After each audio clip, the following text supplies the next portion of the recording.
Mm. Do do do do do.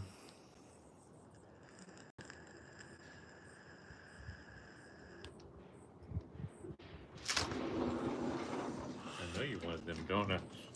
Yeah, I did.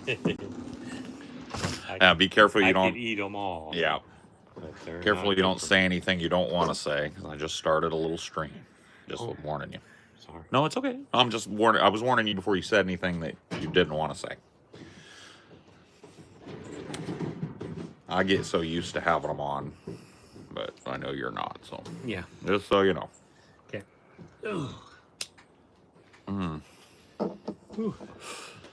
That was nice though. It was a nice visit and a nice trip. Yeah. I appreciate that, PJ. You ain't gotta appreciate I it. really do. It was good for me too. It's been a long time since I've seen him too. Hey everybody, happy Sunday. Hey Daniel Barry, how's it going, buddy? Hi Paul. Hi Mean. Where's your name Mean? Be nice. Don't be mean. Plenty of mean people in the world, not enough nice people. Like me. My kindness is deep and infinite. My wisdom thorough and complete. My mind a steel trap. My body a well-oiled and well-honed machine.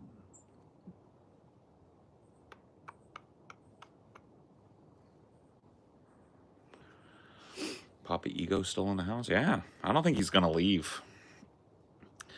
Every time I ask him, like, when are you getting out of here, Dad? He's like, day after tomorrow. Well,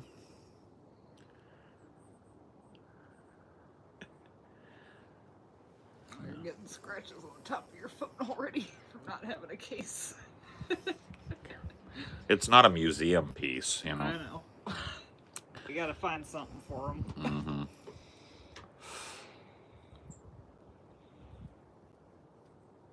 What does Paul Sr. think about weed? I'll let him answer if he wants. Quite honestly, I didn't think much of it until I got cancer, and it helped. It helped my appetite, my nausea. So I have to admit, though, prior to that, I was a little uptight about it, but Less so now. PJ hooked me up, and I'm good to go. Yeah, see?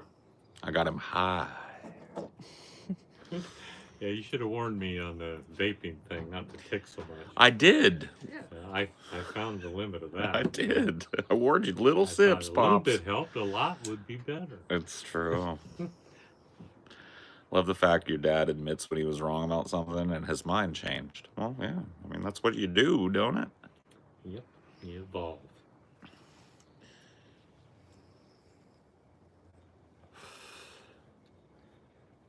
I'm your doctor. I'm your friend when you need a minute. Then I'm your pusher man. Doom doom. You remember that song? You heard that? You've heard that song, right? The Pusher Man. I'm your brother when you need some good weed to set you free.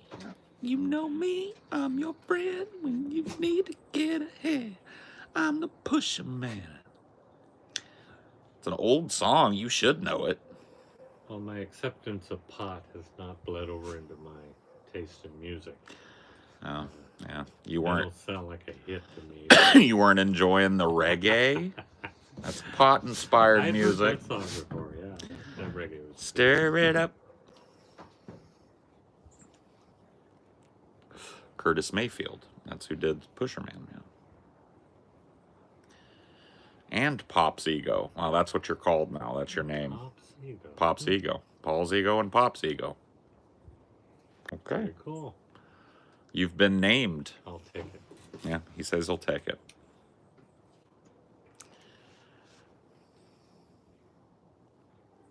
I dub thee Pop's Ego. Smoking is not appropriate. Excuse me. I didn't know. I didn't know the guy that, lives in this house didn't like it. Let me ask him. No, he's fine with it. It's totally appropriate, says he. So I'm going to say you're wrong. L streamer? L means lose. So Like loss loser. and win. W mean if you're a W streamer, that means you're a win. And if you're an L loser. Sorry, I'm having to interpret your skibbity speak for my father. He actually learned English in a school. So, you know what I mean? Doesn't quite jibe on the same level as some of you. Cool, man. I follow the Museum of Aquarium and Pet History. Who cares? Who asked? Did you get a new phone or is the day just looking? It's hella nice. Yeah, it's hella nice today. Yeah. It's been like perfect temperature and breezy. Pop's ego got Riz, no cap on God. Yeah, I agree. He didn't understand a word of that, but I agree with him. You got Riz, that's short for charisma. And what about God? No cap means no lie. No lying. And on God is like saying, I put that on my mom. I put that on our friendship. Yeah. Wow. So there you go. You're right. I didn't understand any of that. But it makes sense when you explain it, though. Yeah. It's just like, you know, not to sound like an oldster, but it's just like the lingo we had when we were kids, right? There were things we said that our parents had no clue what it was. I just happened to get exposed to that stuff because everybody listening to me is like 12, apparently.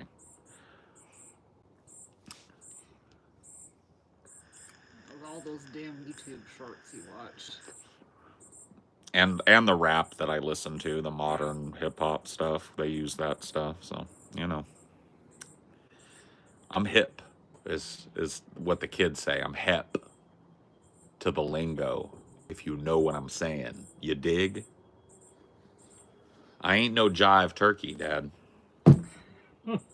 I ain't no jive turkey. I know the lingo. I'm hip with it. All the kids say I'm cool. That means neato. What does YN stand for? Young. Natural. Yeah, you could say that. It's actually the N word, and it is a rapper thing, right? Yeah.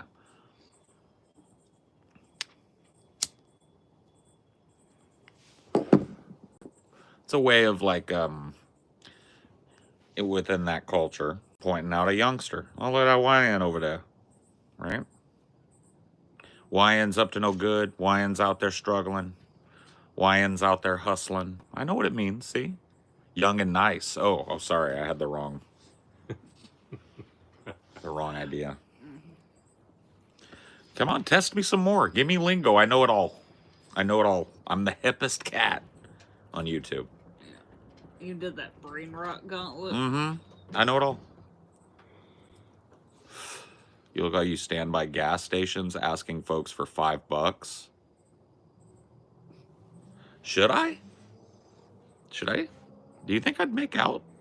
Do you think I have a good look? Would you give me $5 if I was like, hey, mister, I'm down on my luck. We need to catch a bus. Need the cardboard sign for plot research. Yeah, or I could just do the. My favorite guys are the ones. I ain't gonna lie to you. I just want weed or beer or whatever. Yeah. I bet those guys make a lot of money doing that. Yeah. You give me 10? I'm in the wrong line of business. I need to just post up in front of a Quickie Mart. Look pitiful. I ain't eaten weeks. I don't think you can pull that off. Well, after a few weeks, I could. I look like Macaulay Culkin?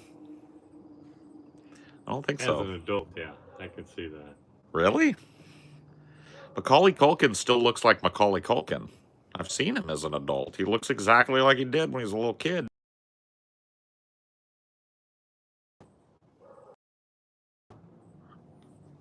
Come on now. Come on now. Now you're telling jokes that my dad'll get.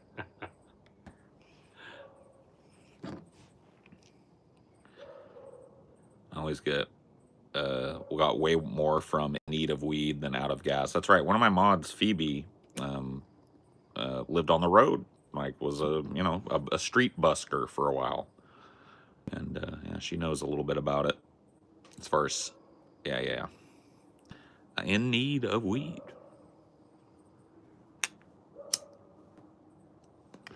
I feel like the one that must work best is hungry. Anything helps, because that's the one I probably see the most often. Hungry, anything will help.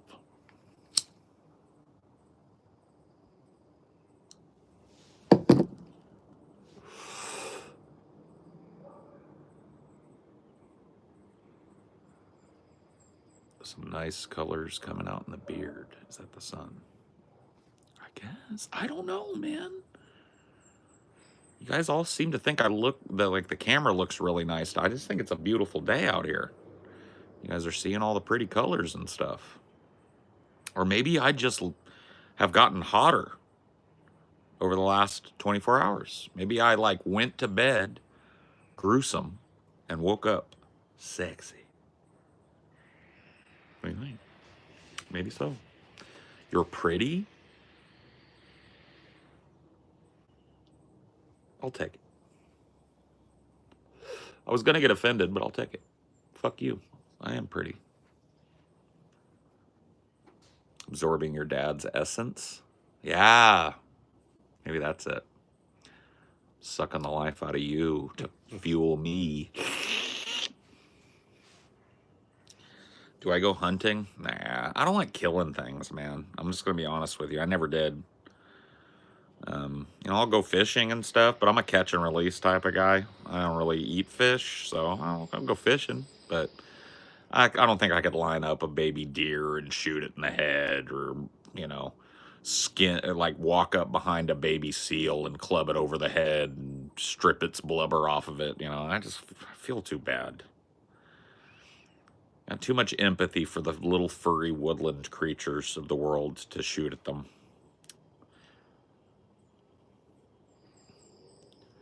I like smoking and throwing down in the kitchen, man. Any favorite dishes you whip up? I've answered this before. I'm good on the grill.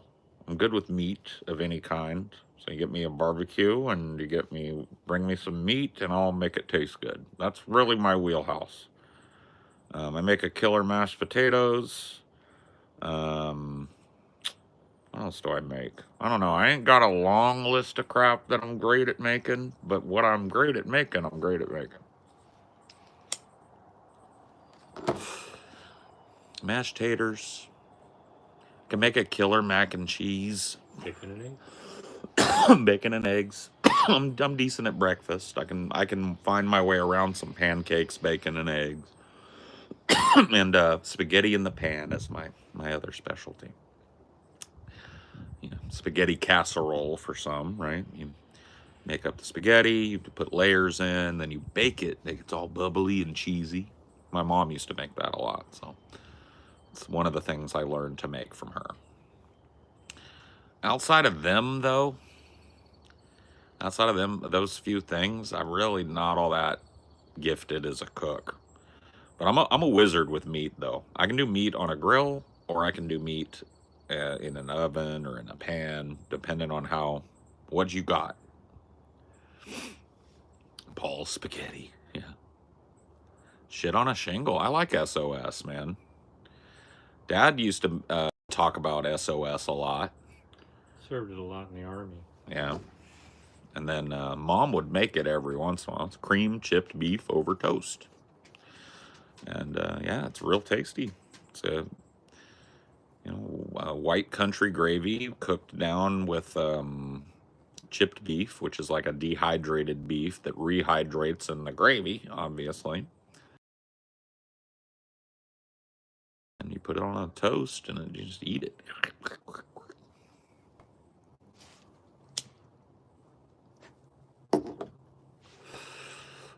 Last thing I cooked was pinto beans, sauerkraut, and sausage and cornbread. Oh, sounds pretty good. You have a good recipe for onion nuggets. Yeah, I cook those up every Tuesday and Friday. Takes about 6 hours sometimes, but where do you live? I.e. state, country. I'm in the United States, and I live in a forested area somewhere west of the Mississippi. Or east of the Mississippi. Or north of it. Or south of it. Are you a piece of cornbread? That's a retarded question, sir. There's a YouTuber called Tasting History who made shit on a shingle and it looked pretty good. It is pretty good, man. It's not that old. They probably still serve it in the army because it's cheap to make. And it's calorically dense and filling.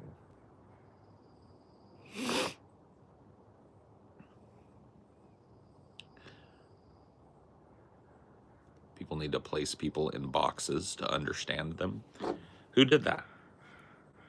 Did somebody do it to you, or did somebody do it to me, or what? That's why I asked. Looks nice in the background. Yeah. Well, if you know any, I tell you what, if you study trees, I was here one day, and I've got a friend in here, a longtime viewer named Leafy Botanist. And he immediately, before he knew I was trying to keep secret where I was, just spouted out the general region that I'm in. He was like, "Oh, you've got cedars, that type of cedar. It must be." And I was like, "Whoa, whoa, whoa, already? I don't even have 1 second of anonymity at my new place." So yeah, if you're smart enough, you'll be able to work out where I'm at. And I just don't talk about it. I like, to make people work to find out. At least take one step to find out.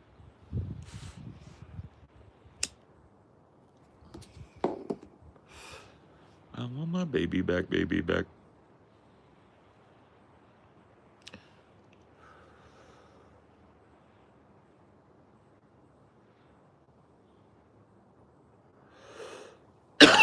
Accidentally said it on stream a day or two ago. Oh no.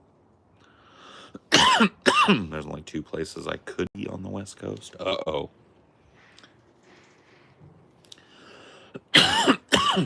Not this guy again. I'm not, dude. I'm not, like, holding you hostage,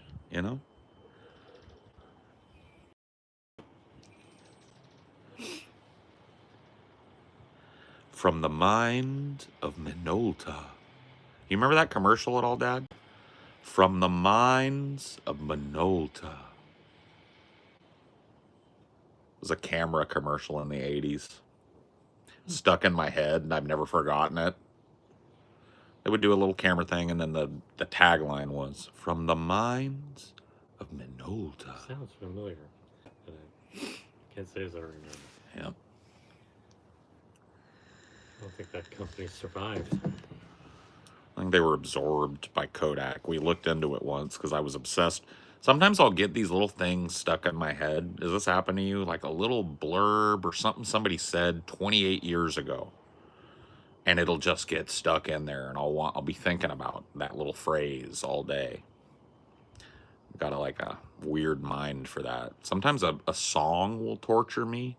I'll get a song lodged in my head, and the only way to get it out of there is to listen to it a bunch. Because if I don't, I'll be like, what was it I was singing like a month ago? Like a month or 2, maybe it might have been even 3 months ago. Every day I was waking up with the same song stuck in my head. Oh, yeah, it's that stupid Katy Perry song. You're hot, then you're cold. You're yes, then you're no. You're up, then you're down. Yeah. I couldn't stop doing it. And then sometimes it's that. You remember Michigan J. Frog? Hello, my baby. Hello, my honey. Hello, my ragtime, the frog. That song will get stuck. It's never a pleasant song. Is it pleasant? It wouldn't be annoying and stuck. And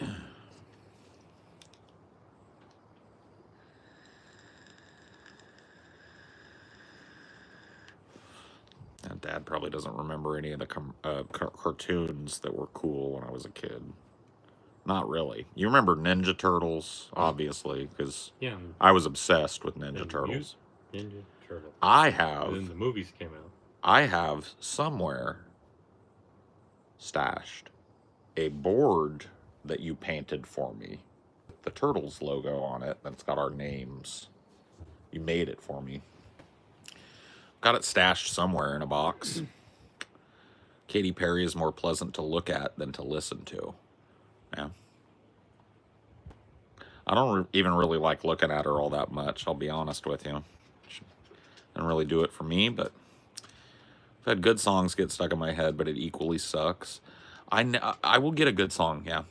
I think the last one I had stuck in my head was Tahitian Moon by Porno for Pyros. That's a good movie, or a good song. And it didn't stay stuck for long. So 2 or 3 days it was in there. Did somebody say turtles?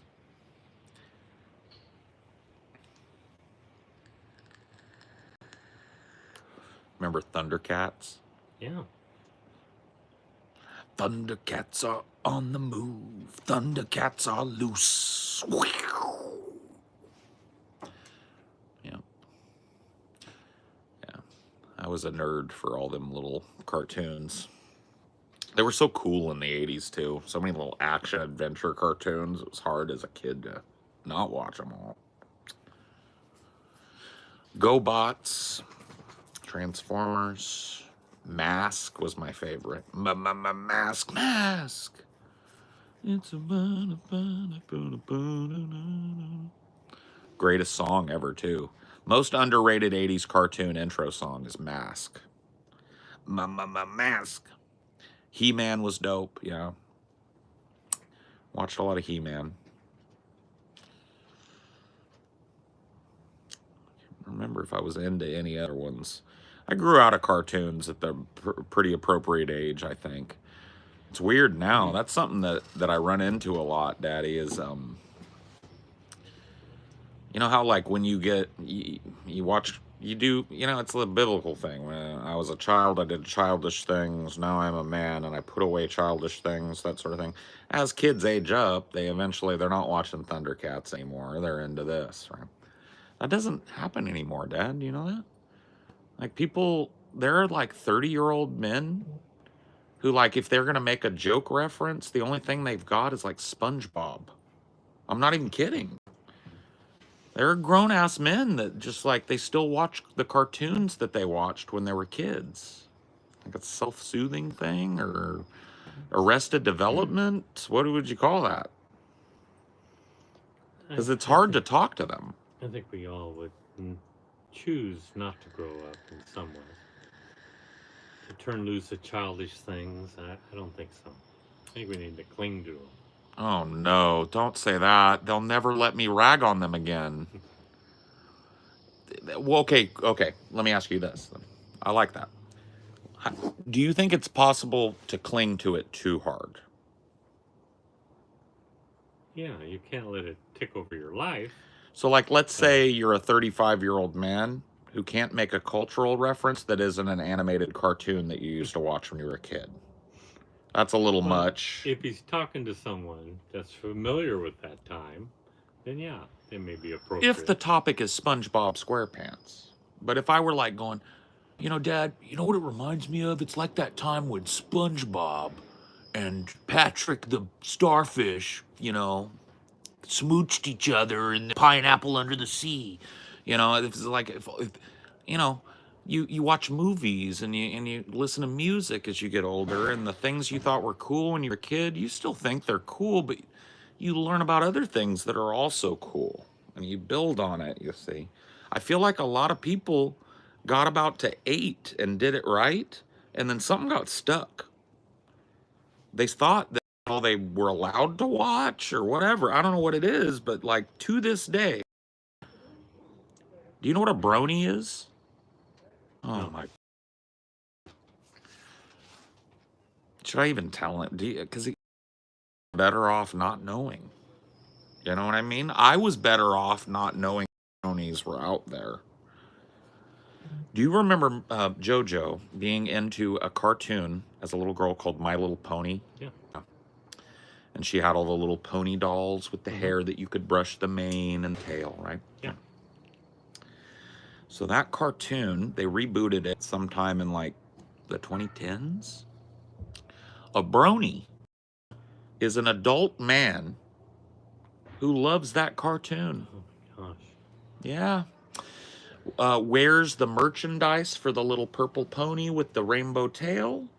Goes to the convention for My Little Pony with all the little girls running around, and you know, buys all the same things that they do, the pillows and the curtains, their whole rooms decked out in My Little Pony. Does he live in his parents' basement still? Many of them do. Yes, that's a good guess. It's good that you tied those things together. Yeah, a lot of them live in their mom and dad's basement. Yeah. And probably will forever live there, I would imagine. I don't think it's legal for him to come out unless they take off the garb. Based. The brony garb. I've never heard the word brony. Isn't it disgusting? real? Doesn't it make you want to just double over and puke? No, I'm kidding. It is gross, though. It's just weird. It's just like, as a grown man, you know what I mean? And maybe it's not, I'm not trying to be all, like, you don't have to be into the things I'm into. But can we, like, not do kids' cartoons? Can we do anything else? Art, fashion, sports? Are they complaining on the phone? Are there some bronies in their audience that They're laughing. Are being offended? Yeah. Destroying dad's innocence. Yeah, I know. My Little Pony, skinny and bony, plotted in the microwave and watch it explode. Okay. That's disgusting. Now that I like. Yeah, there you go. My dad's a fan of your poetry. Worst thing is the overlap with bronies and fetish content. I wasn't even going to go into that. Fetish? Yeah. A very large I wasn't going to tell you this, but they brought it up. A very large cross section of bronies fantasize about having sex with the pony. With a cartoon character. But it's a horse, but a cartoon horse. Yeah. Cartoon pony. It's not even a full-grown horse yet, which is a whole different layer. But yeah. Yeah. They need help. And then you've heard of furries. Oh, yeah. They're kind of a subset of that, I think. Because a lot of them will dress up, too, like they're ponies. So, yeah. But that whole thing, that's another thing that just, like, I don't... what I think it's tied to is all the anthropomorphic animal characters that were in cartoons growing up. Like Sonic the Hedgehog. You know what I'm talking about. It's an animal, but it's a person. And I think their little brains got confused looking at that, because some of them got boobs, you know what I mean? Nice deep voices, you know, and I think they got cross-wired. And now it's like they dress up like a mascot to get it up. I mean, what are you going to do? The world's gone insane. That just wouldn't have been tolerated in your day, right? The furries? I often fantasize about Karens Karens. and furries Yeah. in the Old West. I mean, when everybody packed a gun, Yeah. they wouldn't last 5 seconds. Somebody just pull it out and just waste them. You think somebody would just jerk their pistol and... Put them out of their misery. Yeah, just shoot the poor purple wolf kid. Just run them out of town like they have smallpox. You think they'd do that thing where they would lasso them and drag them out of town? Yeah, that might be entertaining. But let's push it forward to your days. So the 60s. Would they have survived in America where you were in the 60s? And maybe we were less tolerant back then. I think we live in a tolerant society. Mm-hmm. Our norms are challenged all the time. Or maybe we're fatigued.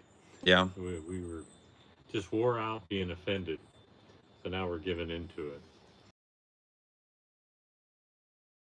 Personal opinion. If Right. somebody wants to dress up like that, just don't try to crawl on my lap, hump my leg.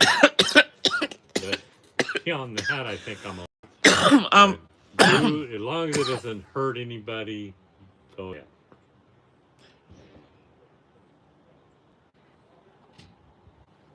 a lot of smoke over there.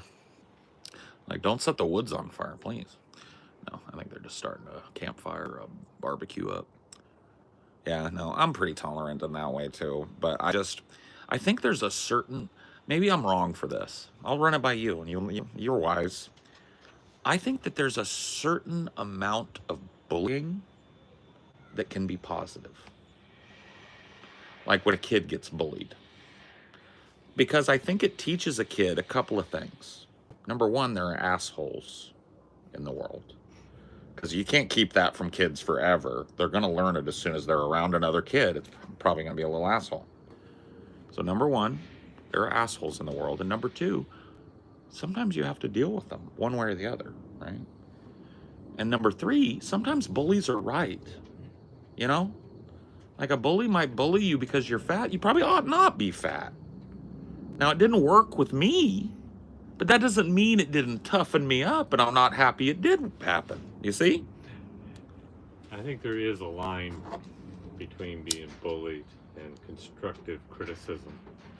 There's a difference. But yeah, but sometimes you can offer what sounds like constructive criticism in a very bullying way. You see? It can happen. Do you have any bully stories, Paul? Which one? Because I was kind of a middle ground kid. I kind of bullied a couple of kids, but I got bullied too. So I was like mid-tier bully, middle card bully, you know? So I've got both. Which one do you want? Me getting bullied or me bullying a kid? I wasn't a really horrifying bully. So I was a pretty mild bully. I was more just a jackass. I would say out of pocket shit, you know? Impertinent things, and I was good at that. I wasn't a puncher, kicker, steal your lunch money, beat you up type of bully. Give me both sides. Okay. I once got my ass kicked by a bully of mine. His name was TJ. He was a Mexican kid. He was a Broncos fan. I was not. I was a Raiders fan, but the Broncos and the 49ers went to the Super Bowl. And the 49ers handed the Broncos their ass. And TJ would wear a Broncos starter jacket to school every day. And I was just talking with my friends, and somebody hadn't caught the Super Bowl, and they were like, oh, who was? I was like, oh, dude, the Broncos got their ass beat, or something like that, whatever it was. And he overheard it, and he said, what'd you say? And I said, the Broncos got their ass beat. And he was like, all right, it's on now. And he took his Broncos jacket off. You know, and all of a sudden I was surrounded by his friends. My friends kind of ran for the hills. And I was surrounded by his friends, and he's squaring up at me. And so he came in at me, and I remember I landed the first punch. I popped him. I just kind of reached out to block something, and it hit him in the mouth or whatever, right? And I remember he did that. He was like seeing if he was bleeding. And then he just manhandled me. Oh, it was bad. He would kick me, and then I'd fall back into his friends, and they'd bomb on the back of my head and push me back into him. And yeah, he roughed me up something good. But, you know, whatever. We both got suspended for the day, or for a day for it. And I remember Dad talking to me about it, and he was like, were you defending yourself? That's basically what you asked me. Like, got in a fight, were you defending yourself? And I was like, yeah. Then no problem. Did good. So I didn't get in trouble, which was nice. Do you like being roughed up? No. Says the furry. Yeah. Yeah, are you a sadistic furry? There's no bullying like your older brothers can bully you. I have two older brothers. One would hold me down and put his knees on my arms so I couldn't move. The other would get a fistful of grass and drop it in my mouth if I screamed. So as soon as I open my mouth, here come the grass. Torture me like that for a good 20, 30 minutes.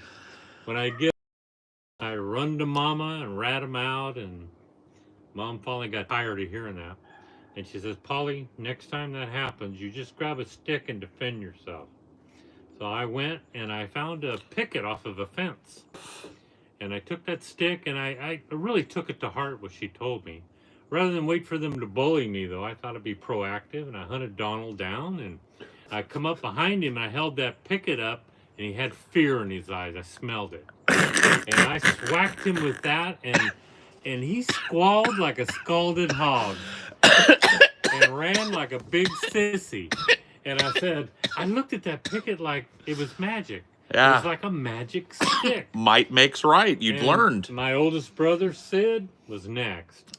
And when I got done with him, I was in big trouble because that picket had a rusty nail in it, and Mom had to take them both down and get tetanus shots. Oh, but I bet they stopped pinning you down on the grass after I got that. some respect after that. Yeah. So they were always looking out for me after that. The crazy kid. See, I lived in a nightmare. My childhood was a nightmare because I didn't have brother in sight. I could have dealt with that. But imagine this. Imagine you've got a brother who's tinier than you, wears pigtails, and can do anything to you, and you can't touch him back. That's what I was raised in. That's true hell. Your job is to protect her, not to torment her. Yeah, but then they tormented me, and they'd punch me. They'd kick me. They'd pull my hair. And what was I supposed to do? Rat? Whine about it? But I couldn't hit them. If they were a boy, I'd just smack them back. But I was just left there to deal. It's like, I guess it toughened me up in one way. It definitely, I feel like I'm really good with women off rip.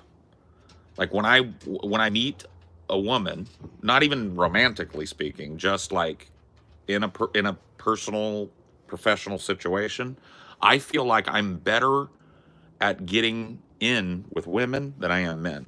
That's because that's what I had to do my whole life, right? I know the female mind a little better than I know the male mind. All I know about the male mind is whatever garbage spews out of this mess up here, like, you know. I'll give an example of PJ protecting his little sister. They were picking at each other and fighting like they usually do. You told this one. You told this one on the last show. Did I tell it on this show? I'm not sure which show I told. Yeah. We were sitting out here. They heard that. Tell another one. When did I ever stick up for that little rat? Really? Little rat, you loved her. I loved her, but I loved her like, you know what I mean? Here's the deal. PJ could pick at her and cause her all kinds of grief, but if a neighbor kid, oh, he was on him like stink on you know what. Oh, yeah. Yeah, you wouldn't have allowed that, but it's okay for you. Well, she's mine. Yeah, there you go. She was mine to abuse. No, not the neighborhoods. It was that way with my brothers. They tormented me, they tortured me. But at school, if anybody messed with me, I had older brothers to take care of it, and they did. They kept me safe. Yeah. Because I was little. I never had to like go beat somebody up for any of my sisters, but I damn well would have if it had come to that. I guess I was lucky that, you know, the people knew their place and didn't step out of line, and if they did, I never got told about it. I do remember Brandon, so my brother-in-law, before he was even dating my sister, I was visiting back from Arizona with my ex, and we had been out at my friend Waylon's house, and I'd been drinking a little bit, and she was sober driving, and we were coming back to Mom's where we were staying, and I came around the corner to Mom's house, and I saw toilet paper streaming out of all her trees. And as we got closer, sure enough, I saw they were still there doing it, chucking the teepee, throwing it over the house, throwing it up in her trees. And so I saw it right around the same time my ex saw it. My ex was crazy, just a little off kilter. And she turned on the high beams, laid on the 2 in the morning, turned on the high beams, laid on the horn. They all scattered like roaches. One of them ran down the road that we were on, and she went, You seen that scene? You know that scene in Forrest Gump where they're run, dummy, and the bumpers that far from his feet? It was that. That kid ducked into a car and closed the door and got in the back seat and hid, right? Thinking we were going to drive by. And I just got, and I knocked on the window, and he wouldn't even look up. He was all balled up back there. And so I went in the back of her car and I got the tire iron, and I was like, I'm going to break the window out on your car, or you can come out here and face the music. And I thought, oh, please don't do that. It's my dad's car, man. It's my dad's car. All right, get out here. What are you doing, man? That's my mom's house, dude. You're going to clean every bit of that shit up. All right, man, all right. So I took his little butt over there, and I woke Mom and Steve up, and I was like, you're calling this little... I was pissed. So, eventually, my sister's future husband comes skulking around the corner to make sure his friend was okay, and they all had to face the music. So they weren't gonna, How did Marijo end up falling for him? I mean, he had no game. I mean, zero game. Toilet paper your house. Yeah, zero game. That's not a game. Pretty weak. Yeah, pretty weak. That's weak game. I don't know. I mean, he's pretty good looking. He's tall, and he's in good shape, right? Maybe that was that. Maybe he just like typical pencil neck. You know, maybe she just. Yeah, I don't know. He is pretty funny in his own way. Does your net? What? Does your dad know the mayor that? What? I don't know what you're talking about, bro. I was also that way with my brother. He's older but smaller. Some jackass kind of threatened him once, and I got in his face. Good times. Yeah, that's what you're supposed to do. I didn't have a brother to stick up for, and I gotta tell you, all of my sisters, my biological sister, my stepsisters, they were all kind of rough. Not like they were just mean. So I feel like, you know, they probably would have punched a dude themselves if it came to that. They weren't the type to come running to me, you know. But yeah, I guess I'm just lucky that nobody took advantage and nobody needed to be corrected. But yeah, that was my role, but it was more protecting my Johnson from them. Because once they found out that it hurt real bad to knee PJ in the groin, oh, that was the new, let's see how many times a day we can pull it off. And I'd whine and complain to Mom, and she's, oh, PJ, suck it up. They're little girls. I'm like, Mom, I know. That's why I can't give them a blackout. You better not. Just wear a cup. You're okay. Yeah, I should have. Yeah.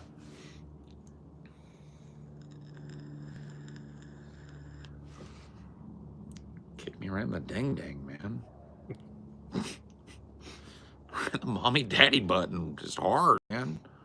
And now here I am, infertile, and the doctor tells me the likeliest thing for your infertility is childhood trauma to your testicles. And I'm like, they kicked my ability to have babies right out of my sack. They were speed bagging it. Nobody stepped in. It's another one of them things.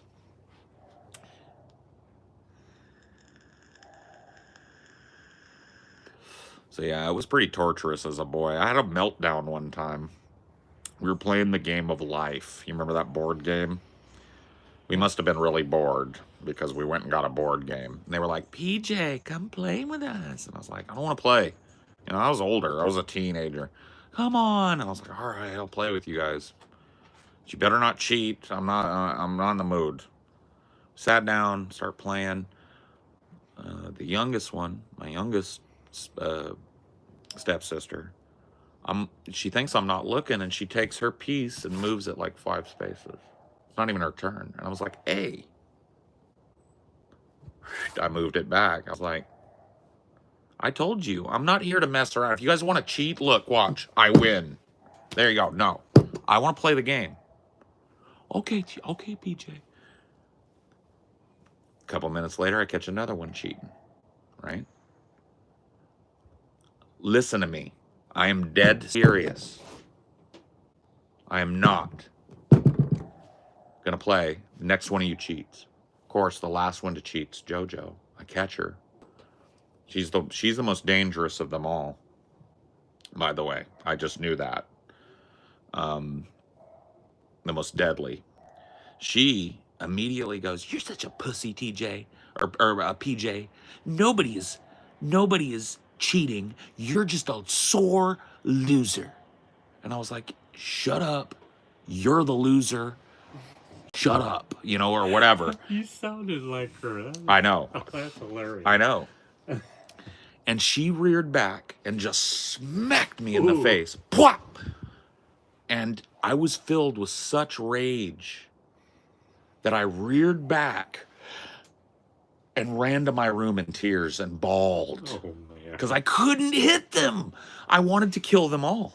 I wanted to murder them all with the board for the game of life. I wanted to beat them over the head with it. But I couldn't, so I just ran to my bedroom. This was the ultimate, though. Mom hears this, of course. "What is going on? Why is PJ crying?" "Well, I don't know." She comes in. "Why are you crying?" I said, "They were cheating and Maria hit me in the face and I fucking can't hit back. I fucking hate them." Oh my God. She goes back out. "You are going to go in there and apologize to your brother. Each one of you." And so she's standing at the door behind them as they're walking in, right? And they go, "Sorry, PJ." And I'm like, So sincere. yeah, just shit-eating grins on all three of them. And that's all that happened to them. I'd have been grounded for a summer or something. I don't know what I would have got. If I would have hauled off and mollywopped one of them, oh, you better bet I probably would have got sent to military school or some shit. All they had to do is pretend to be sorry while smiling in my face because Mom couldn't see it. Wow, what a punishment.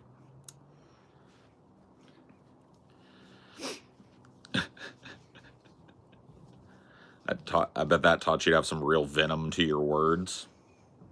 Yeah. When the only weapon you can use is your voice, that's the only one I was allowed to use with them, up to a point. I'd get in trouble if I used it too well, but you see? You starting to understand me a little better? Come on. How do you defend yourself against something you're not allowed to fight? What do you do?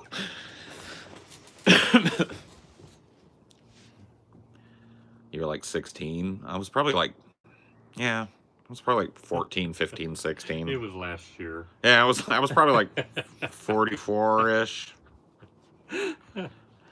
Oh, God. Yeah, I got an example of revenge on a tormenting older brother. Okay. And Sydney not only tormented me, when given opportunity, my middle brother, the one that's a little older than me, Yeah. he would torment him as well. And we were at Grandpa lived at a trailer court, and they didn't have inside plumbing, so you had to use the outhouse. You guys know what an outhouse is, right? They do. A shitter Anyway, outdoors. Yeah. So all three of us boys had to pee something terrible. We all ran. Sydney, of course, the oldest, beats us there. Goes in, locks the door. We're waiting, and he's in there whistling and peeing. I never heard nobody pee so long in my life. And going, oh, it's so good. Oh. And we're out there doing the pee-pee dance and running around trying to not make a mess. And then Donald says, "Come on, let's get him."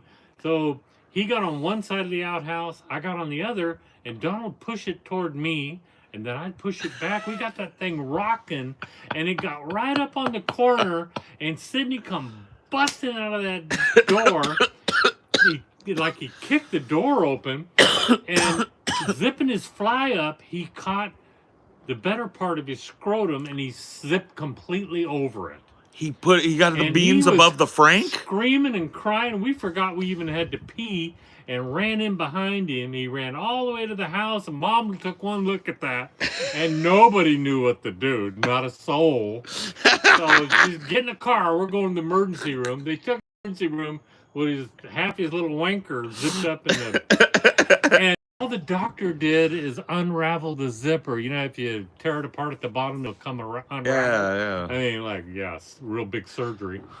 And coming home from the emergency room, Mom and Dad bought him an ice cream.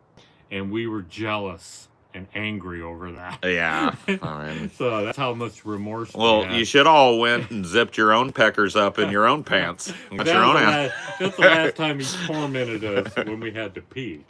That's for sure. Oh my God, man. Yeah, I mean, he still made out at the end of that, but he learned his lesson too. Yeah, dude, that's Something About Mary. Have you ever seen that movie? Yeah. That happens in that movie where he zips. Well, He's that in the hair gel, right? Yeah. That's a great moment. Paul, did you tell the burger in the face sister story? Do you know that story? No, I share that with me. I'm sure I missed That happened in your home too. Oh man, this is gonna be a tough one to share with Dad, because I don't know if he knows how debaucherous we were when he was out of town. I don't know. There is no statute of limitations on some things. You know? Yeah.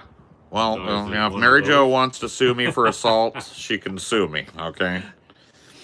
So I was working at Blockbuster at the time. You and my stepmom were traveling somewhere. You guys were out of town. We were staying home. Me and JoJo. And I was working at Blockbuster, so I was at work. And I didn't know it yet, but I was coming down with mono. So I went into work, and I was just bedraggled. My boss was like, "You want to go home?" I was like, No, I'm fine. I'll just get through it. But I just started looking worse. After a couple hours, she was like, "You got to go. You're sweating like a pig, and you just sound awful. You got to go home. You're sick." So it was a late night shift that I was working, where we were doing restock after the close. So I was there at like 11 or something, right? And so I went home, and on the way home, I stopped at the Jack in the Box right there. I was hungry. I got a jumbo Jack meal with the fries and a Coke. And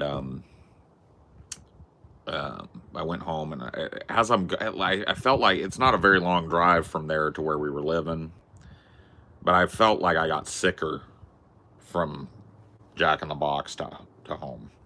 I just was feeling worse by the second. I walk into the house. It's all dark in there. I'm like, all right, whatever. I go into my room. You remember it was the downstairs. My room is thrashed. There are beer bottles everywhere. There's an empty pizza box. I didn't get none of that. It was empty. And there is my sister and two of her friends passed out in my bed. So they'd had a party and apparently got liquored up in I don't know why they were in my room. Maybe they were playing my computer or watching my TV. I don't know what they were doing in there.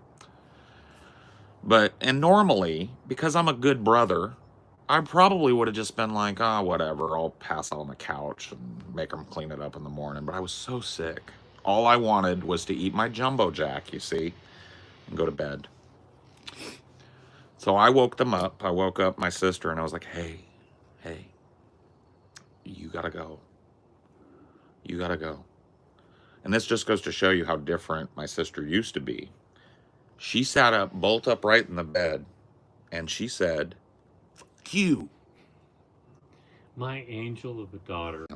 I don't know. This sounds like embellishment. No. And she laid back down. And so, me, I've had an escalation.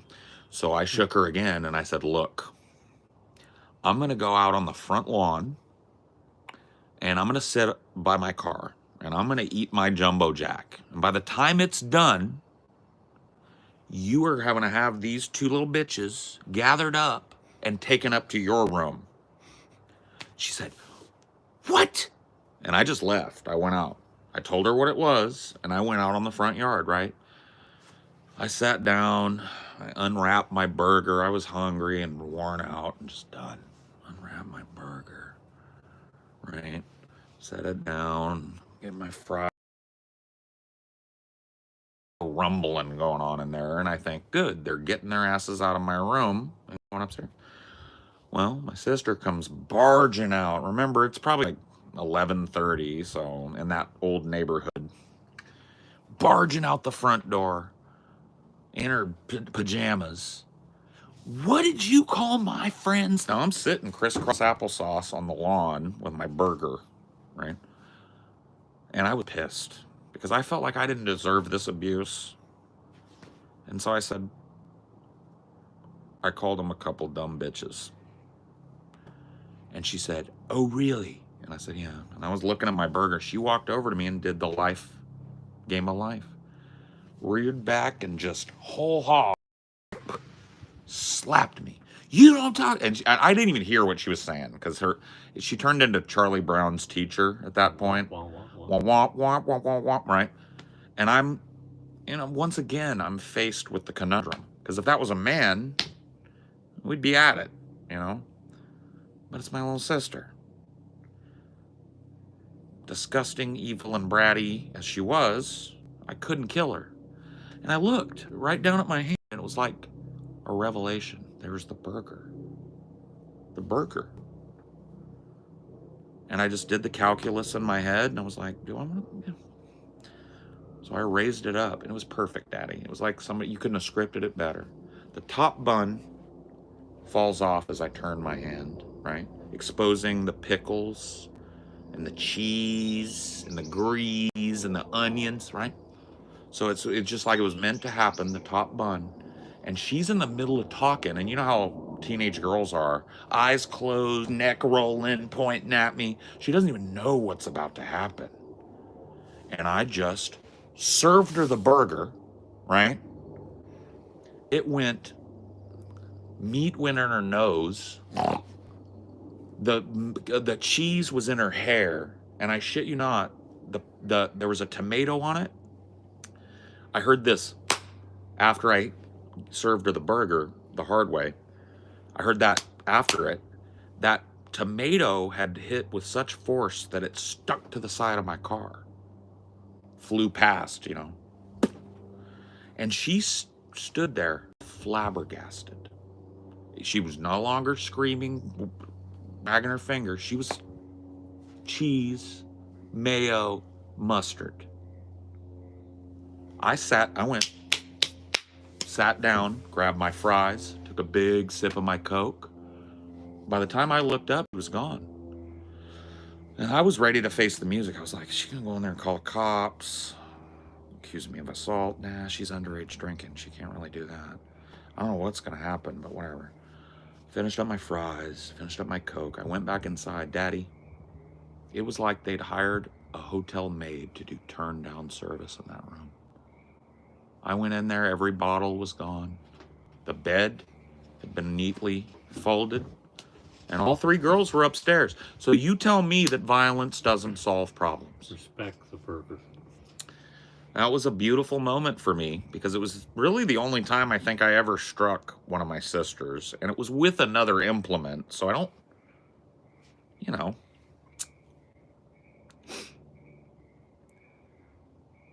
what a burger to a face does to a motherfucker. Yeah, I know. I mean, I wasn't expecting that.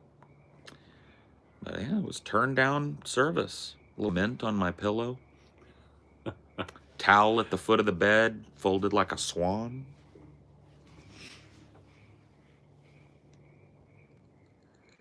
I did find some of the pizza after you moved out. I blame it on them. That pizza was them. Okay. Maybe she did that to spite me. So it wasn't long after that I got booted. I got mono. I was sick for like a month. Didn't even get out of bed. You probably don't remember it. Your wife and my ex had to nurse me for about a week and a half, and then for another week and a half, I barely got out of bed to do anything but pee, and they were feeding me broth because I had mono so bad.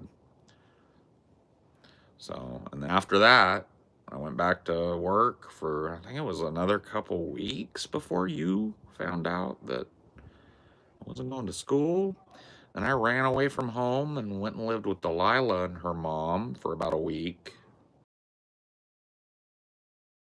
contact anybody to really punish you guys. Really punish. And then once I came back into contact, you guys were ready with your plan, and it was, you're moving. Congratulations. You won a free trip to Arizona. One way. Yeah. Should Dad know the abscess story? You know about my pilonidal cyst? That must have been something you did with your mom. That's something I did on my She own. had the same thing. It was after I moved out. So I was 20, maybe 19. And I'd had it my whole life. It would get big, it would get sore and inflamed, and then it would go away. And it'd get sore and it would go away. Well, one week it started hurting and it got sore and sore. And I woke up one day for work and I could barely walk. It was so painful, right? I was in so much pain.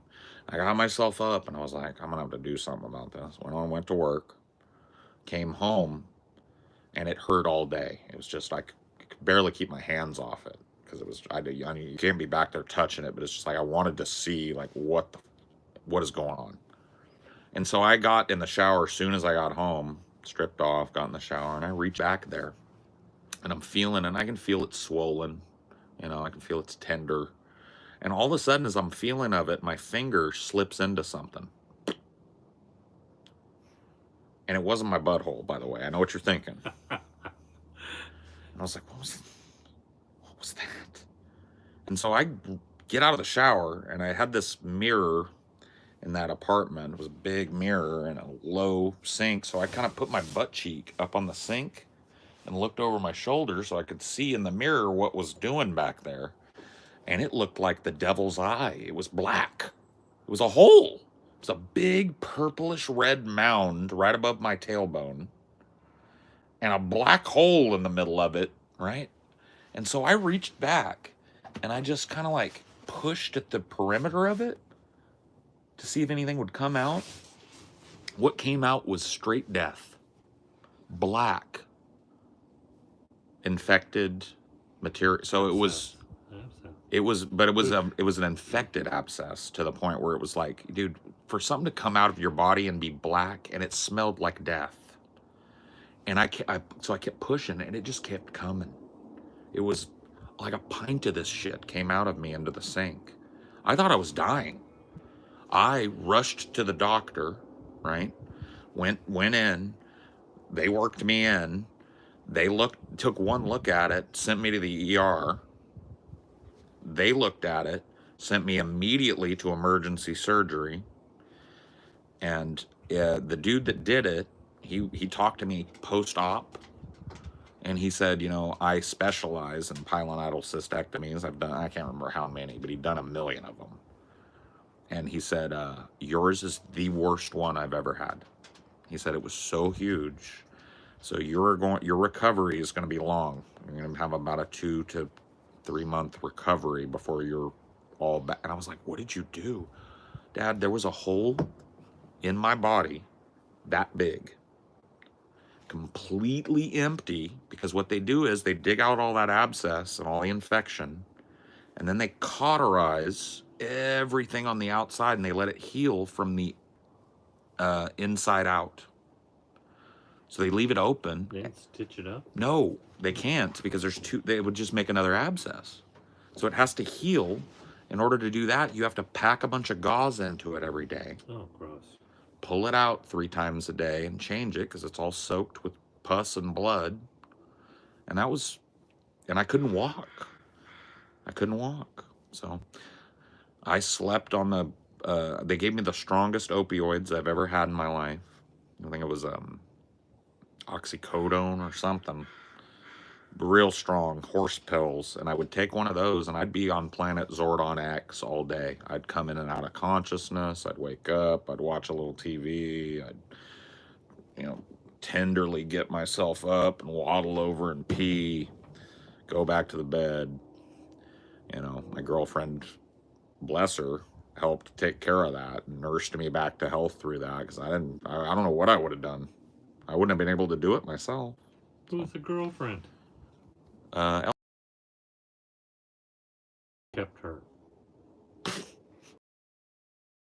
was nice. She was great. But she slept with my best friend. That's not a keeper. We all make mistakes.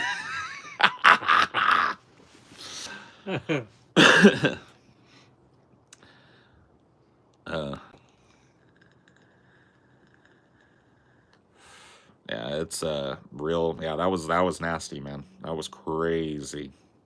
Runs in my family. My sister had it. I think my mom had it. Yeah.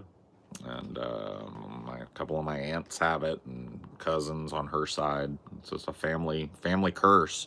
What it is, it's a hair follicle that's a remnant of when our distant ancestors had tails.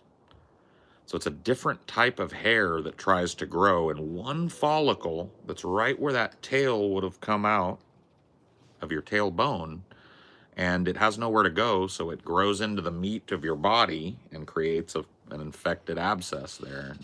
When you drain it, and it keeps coming back, right?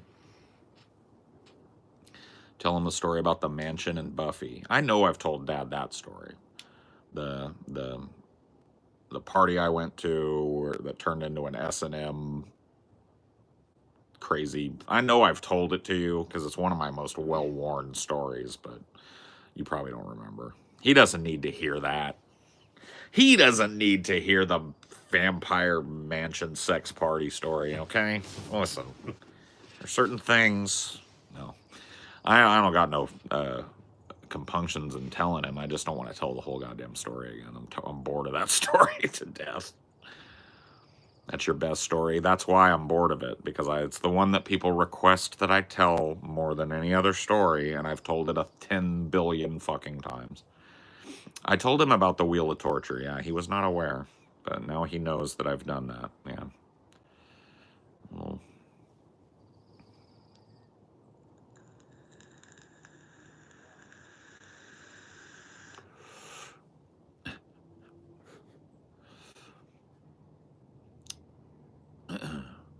does your dad know about Brett? I did tell him a little bit about Brett Keane. Yeah. They are obsessed with outing you to me. Yes. Somehow. Yes. Yeah. They want. Well, I think that there a lot of them dream that I'm gonna tell you a story, or that I'm gonna tell a story to you, and you're gonna go, "That's bullshit. That never happened. I was there," and it, you know, that would make their day. That would make their day. But look, it's not gonna happen, guys. I don't make shit up. I just make shit funny. Archie, the big sacked wiener dog. I don't think I've ever. Oh God, that's a tough story to tell to your dad, especially now. If it was my dad 30 years ago, oh, that story would have cracked his ass up. But it's my dad. My dad is not as salty as he used to be. You see, he doesn't travel in those circles anymore. He's given up the filth. He's a man of God now. Okay, it's a holy vestment. He doesn't do that no more. Next time to be Pope, that's how. Oh, that would be so sick. Pope Pops. You look like you'd make a good Pope visually. You look like if they put you in the, you know what I mean, in the ruby slippers and the dress. Old decrepit man. No, That's it's a good-looking older gentleman always with kind eyes. Anybody looks good with the robes on. And kind eyes, you got those. Gotta have kind eyes. You got kind eyes. A strong but weathered face that shows that you've served your time in service of the Lord. Little, you know. You think that those are the requirements? Yeah. Yes. I'm not even Catholic. No. Who cares?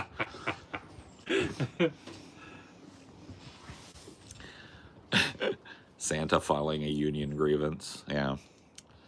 Yeah. That story is pretty good. Is that the crying towel? Yeah. Yeah, he was the For my main whole Santa. Like my whole childhood. He was the best Santa. He was Santa to me. That's what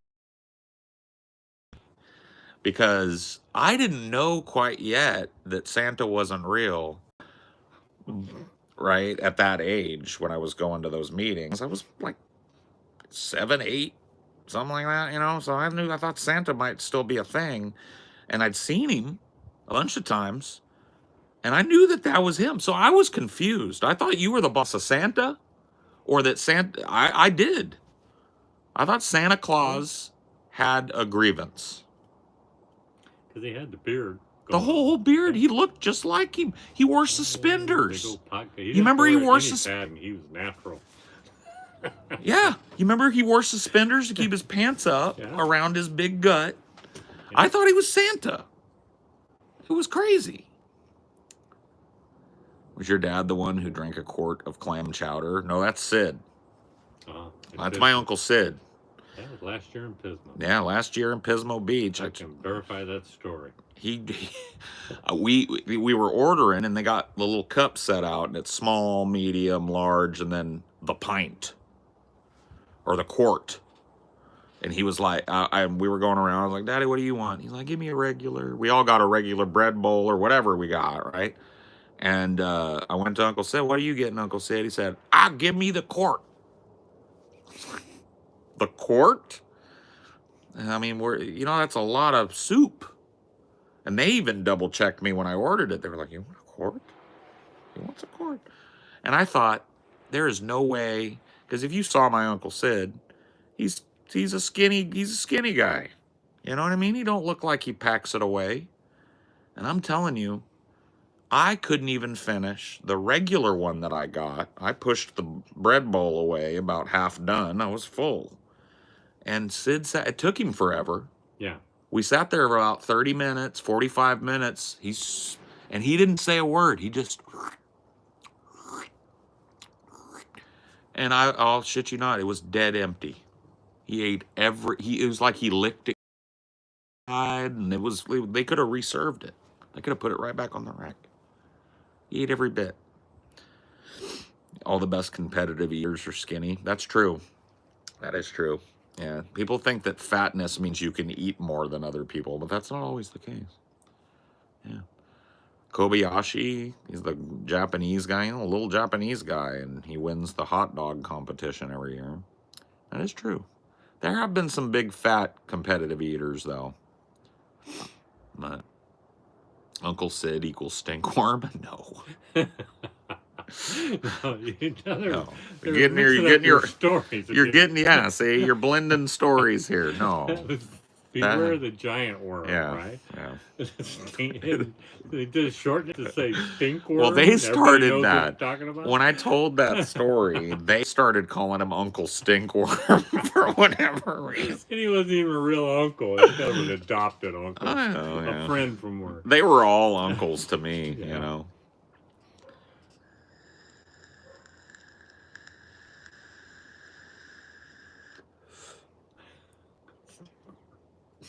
Uncle Stinkworm, yeah. He was a good guy.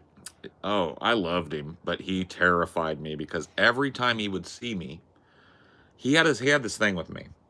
You remember Scobbin the Nobbin? Yeah.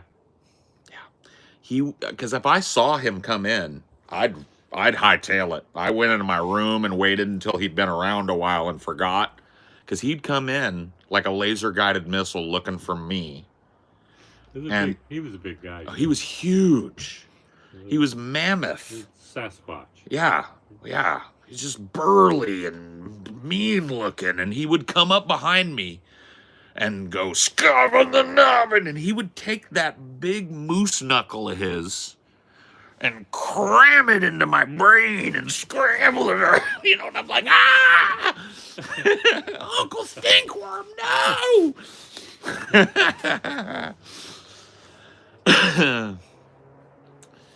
Yeah, he'd give me a noogie, but man, it was a harsh noogie, bro.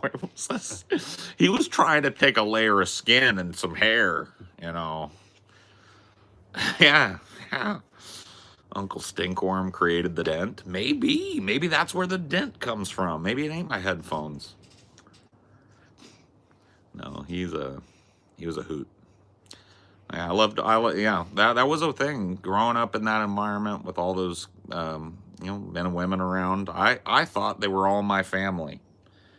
Because, They you were in a guys way. kind of raised me out of respect to call them aunt this or uncle that, right? And it was very easy. And then, up until a certain point in my life, I thought I just had the hugest, foul-mouthedest family in the world. And, you know, he was trying to give you a comb over before the age of 16. I don't know what once he had that out of his system, though, he was I would love to being around him. I loved him to death, but I was terrified of him when he show up because I knew he wanted a scob to scob my nobbin, whatever the scob. Ugh. It is a good descriptor though of taking your knuckle and raking it against somebody's scalp until it hurts. Scobbing.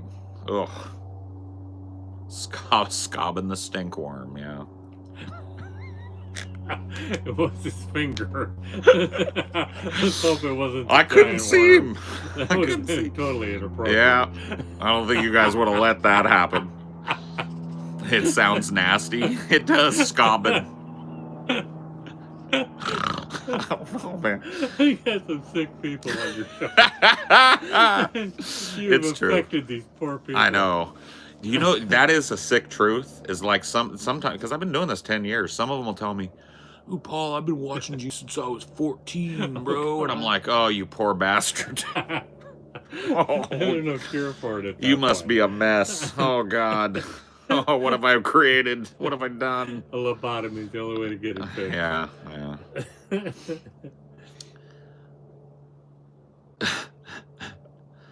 TBH Paul came up with the nastiest phrase I've ever heard, slob the knob. I didn't come up with that. That's old. Slob the knob. That predates me. It might even predate him.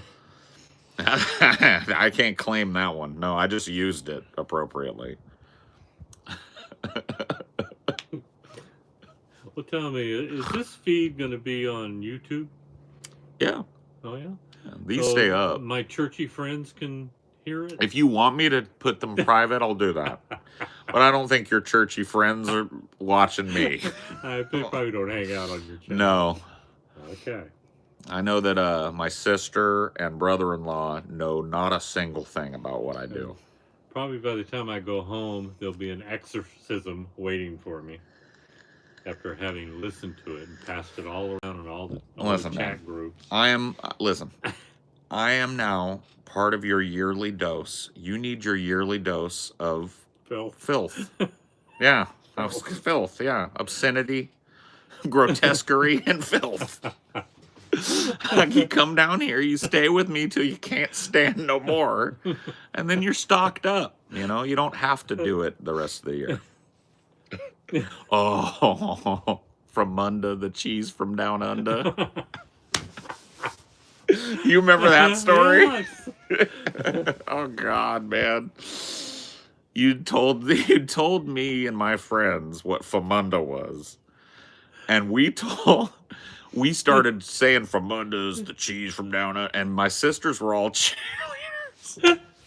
And they made it a cheer, and my dad heard him say, "Famunda, the cheese from down under." He was like, "What did you tell them, you bastards?"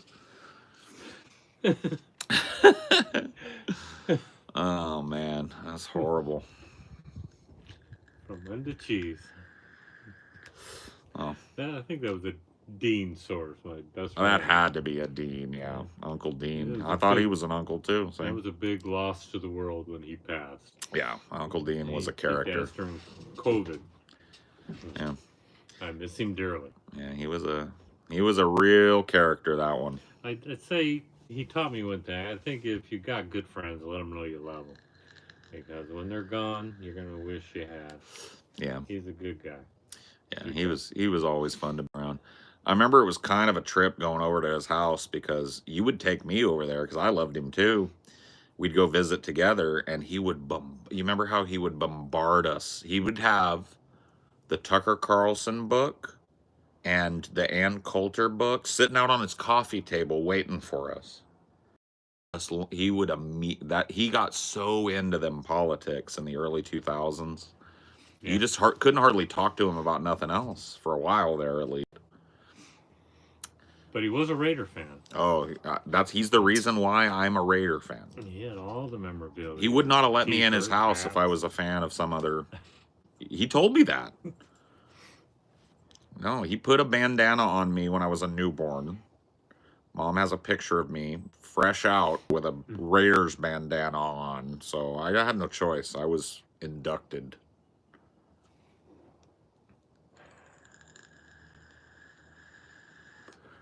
Right then, Paul, I've got to go write a lab report. Thanks for sharing some stories. Cool. A lab report. Yikes. Wow. Got somebody with brains on there. I know. Sometimes, every once in a while, somebody with a brain will wander in here. Did you let him know he's not allowed? Yeah. I mean, usually they get it. You know, they see they're not in, you know. I have to do an IQ check on everyone. Oh, if I could do that, oh, I'd do it. I'd do it in a heartbeat.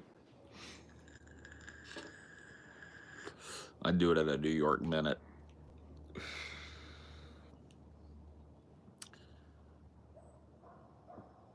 Yep. That's some wild times. Sure enough. It's been a wild roller coaster of a ride. It's what keeps me on the train. Ultimately, I want to see what happens. Because this stuff is crazy. My life up until this point has been lunacy. Absolute madness. A circus. Well, I'm still eating the peanuts, man. I want to see some more circus. How crazy can it get? How many wild things am I going to do or meet or have happen to me that I learn all these, you know, it's kind of fun. When you start looking at it that way, it makes it less dreadful.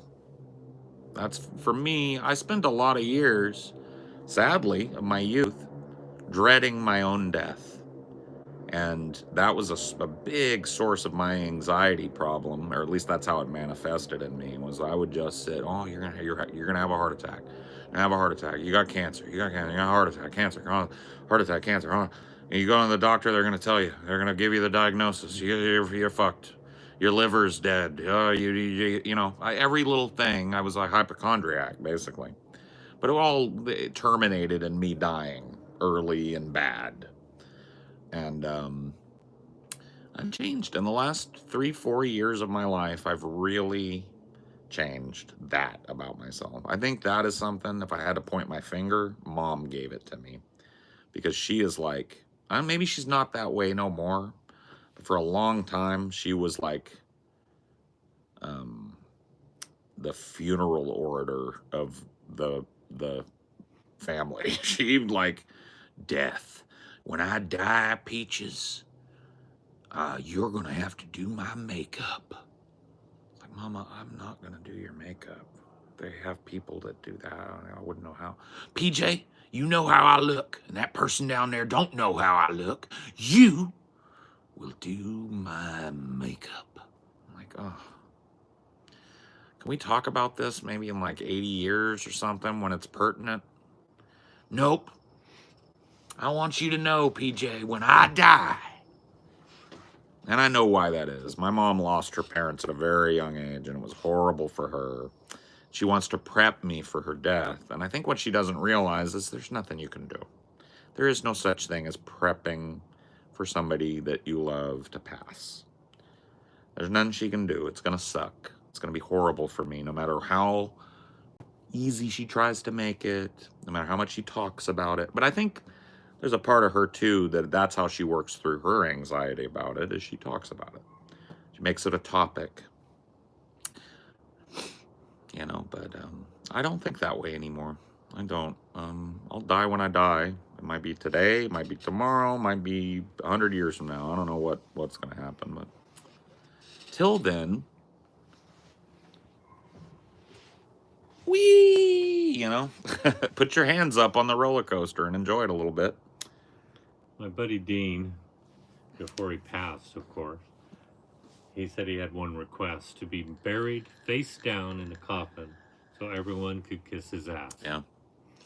He was the first one I ever heard say that. Yeah. I've heard it since. Unfortunately, he died during COVID, and he ended up getting cremated, and there was no services allowed during that, no congregating. And they couldn't let him ferment for much longer, and they finally had to cremate him. Damn. So we weren't able to fulfill. The viewing would have been awkward, right? As well it should walking be. by and he's face down. And Yeah. The viewing is always awkward. So it may as well just put the butt cheeks out. and lipstick marks on the butt. Maybe instead of like touching him on the face or holding his hand one last time, everybody kisses his butt. He could have stuck a lily in his butt. Yeah.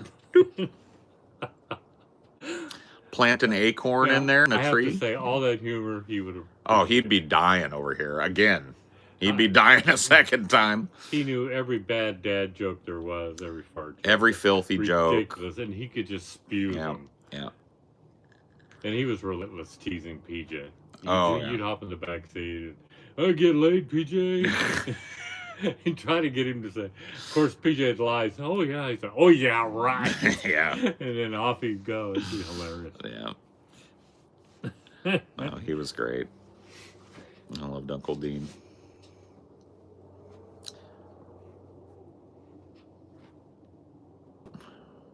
Was she joking with you?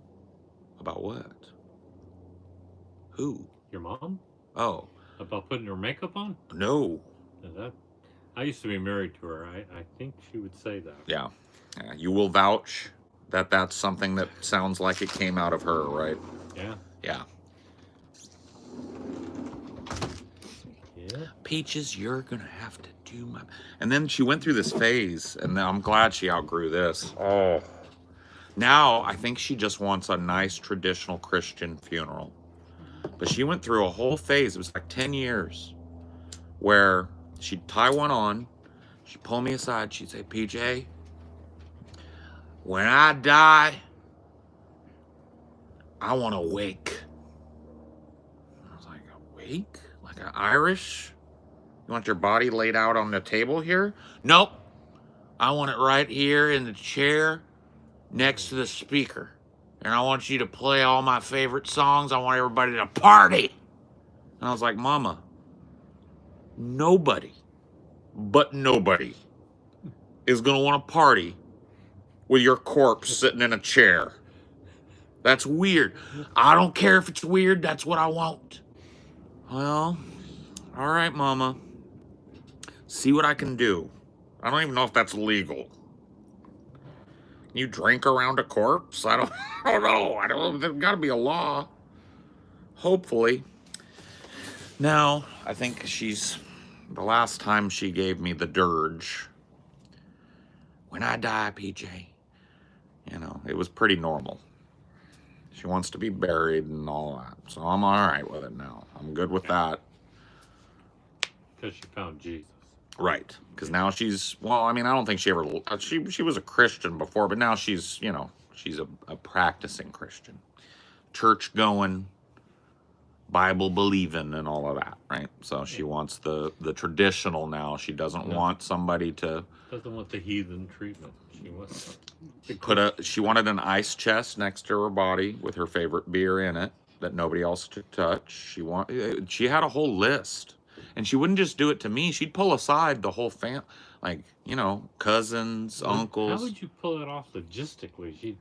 Because people rot within hours after you start to stink. Yeah. Well, we learned in that one episode, remember, that people embalm in sitting positions sometimes. Yeah. So you were kind of studying that.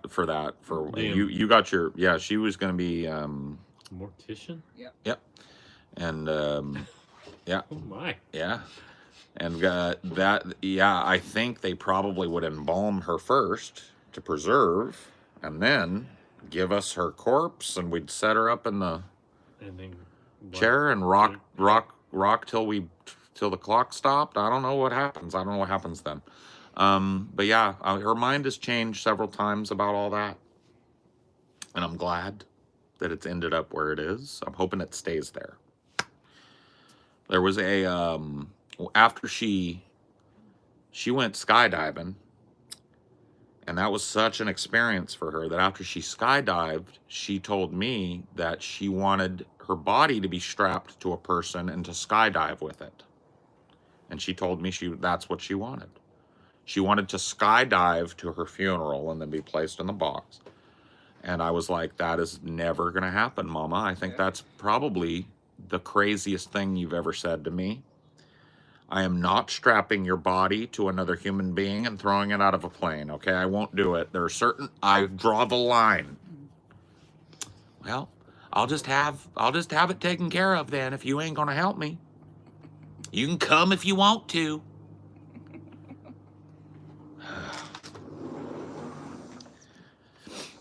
But yeah, obsessed with death. And she passed it to me. But instead, I didn't push it on. I didn't use other people to get my anxieties out. I just sat alone going like, did my heart just skip a beat? Your dad does not mind getting too personal. What cements his belief in God, and what made him change as a younger man, if he changed at all? Up to you, Daddy. Too personal? I was raised in the church, went Sunday school, but I was what they called a Sunday Christian most of my life. After PG's mom and I broke up, I proceeded to hate her for like 30 years. And just a couple years ago, I got cancer. And I just thought, I'm going to go and be with Mom, convinced I was dying. And at the end of that, I made a promise to myself that I'd be a better man and a better Christian. And since then, my life has been better. I found it in my heart to forgive my ex-wife and let go of all that hatred, and ultimately forgive myself for my part in it, and which is more difficult than forgiving others, forgiving yourself. Yeah. So, and when I was talking with my ex-wife, it was painful and shameful. But in the end, I felt lighter, and I felt God was with me during that time. Because I don't think I was up to the task. But you don't think you were? I think she found peace, and I certainly found peace. And her husband whispered in my ear. That was the most beautiful thing I ever witnessed. And then I left. And it was about a 5-hour talk. So I can't even remember what we said. Yeah. But we just got it all out. And now I look at her as a kind of a grandma that loves my grandkids. Yeah. And her husband, I kind of like them. Both of them are kind of cool. You guys hit it off. Been able to move beyond that. So, yeah. And I think Christianity and belief in God kind of helped me through that. So that's strengthened my... I don't know if that's the answer you were looking for. No, I don't think they were looking for anything particular. I think they wanted your true opinion on that. And they're saying, the guy that asked that says, I'm super happy for you for sure. Those are all good things. And it's great to see how people can forgive. Yeah. Yeah, that is true. That's very true.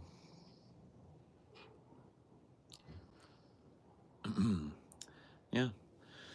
It's just, it's one of those things. There are times in my life, I'll confess, that I've wished I did believe, and that I was, because it would make it so much easier with my family.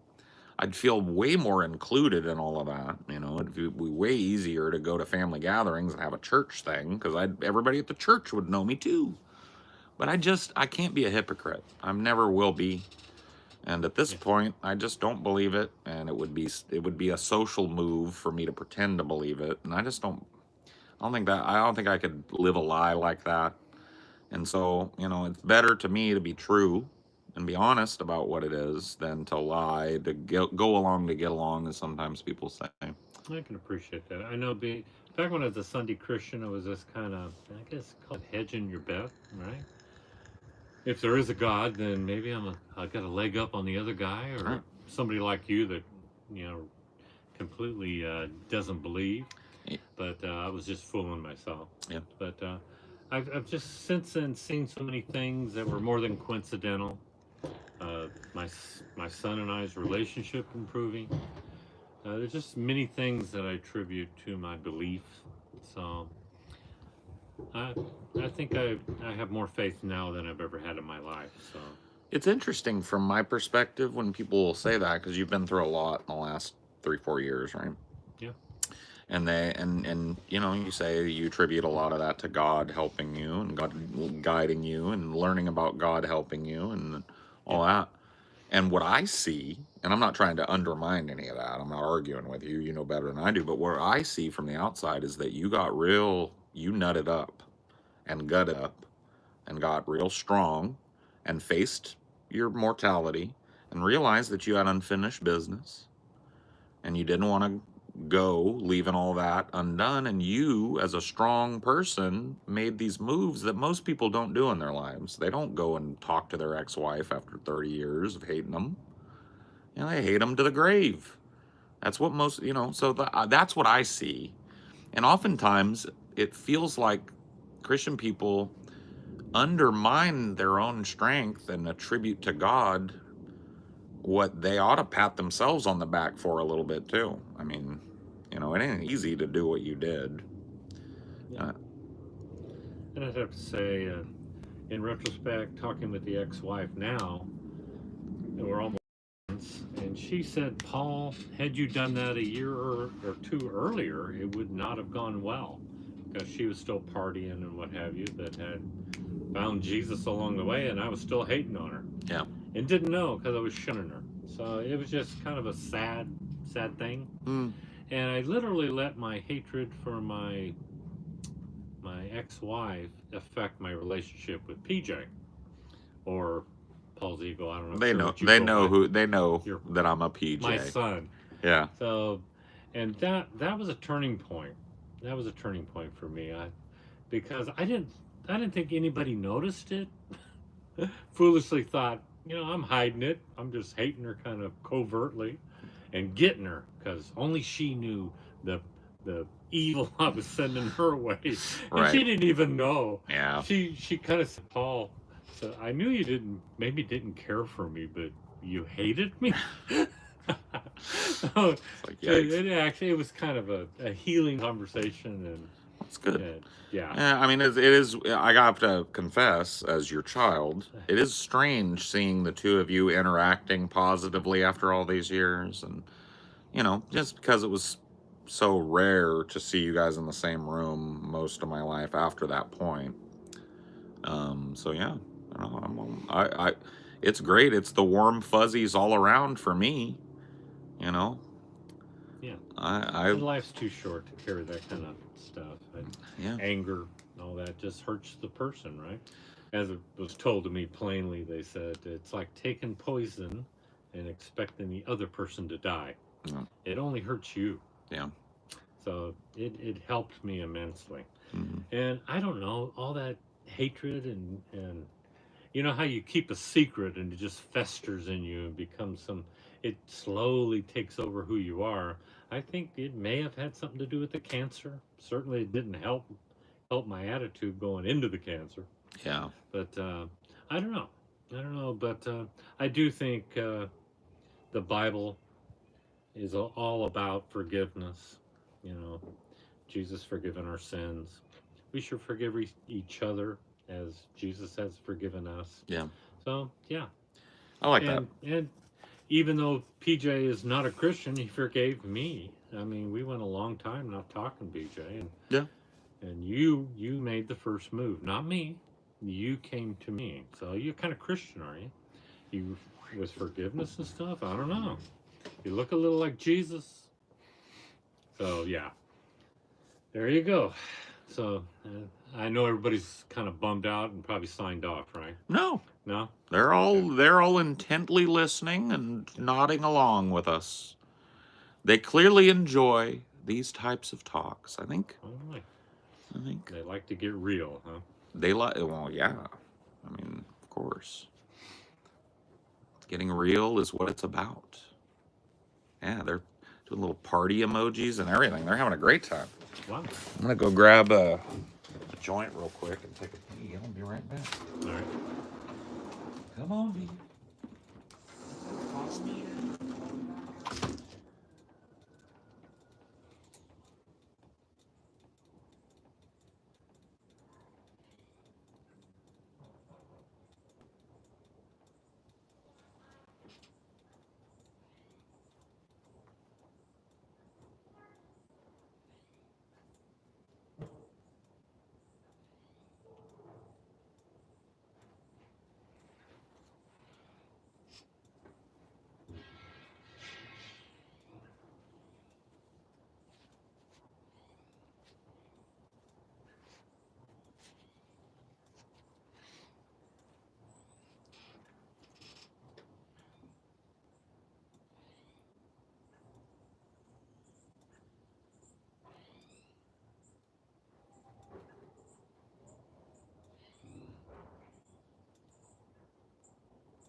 A little shadow.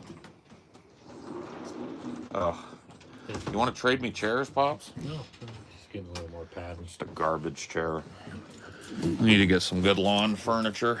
Since my butt isn't as big as it used to be, I know. feel like my bones are on the chair. Well, it's not like you had much to work with anyway, because I'm huge and I got 2 eggs and a hanky back there. Back in the crack.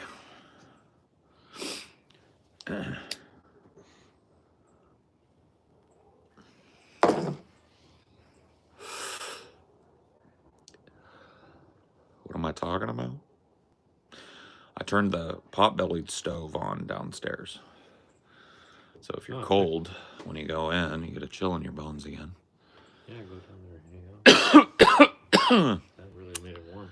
Yep. Oh.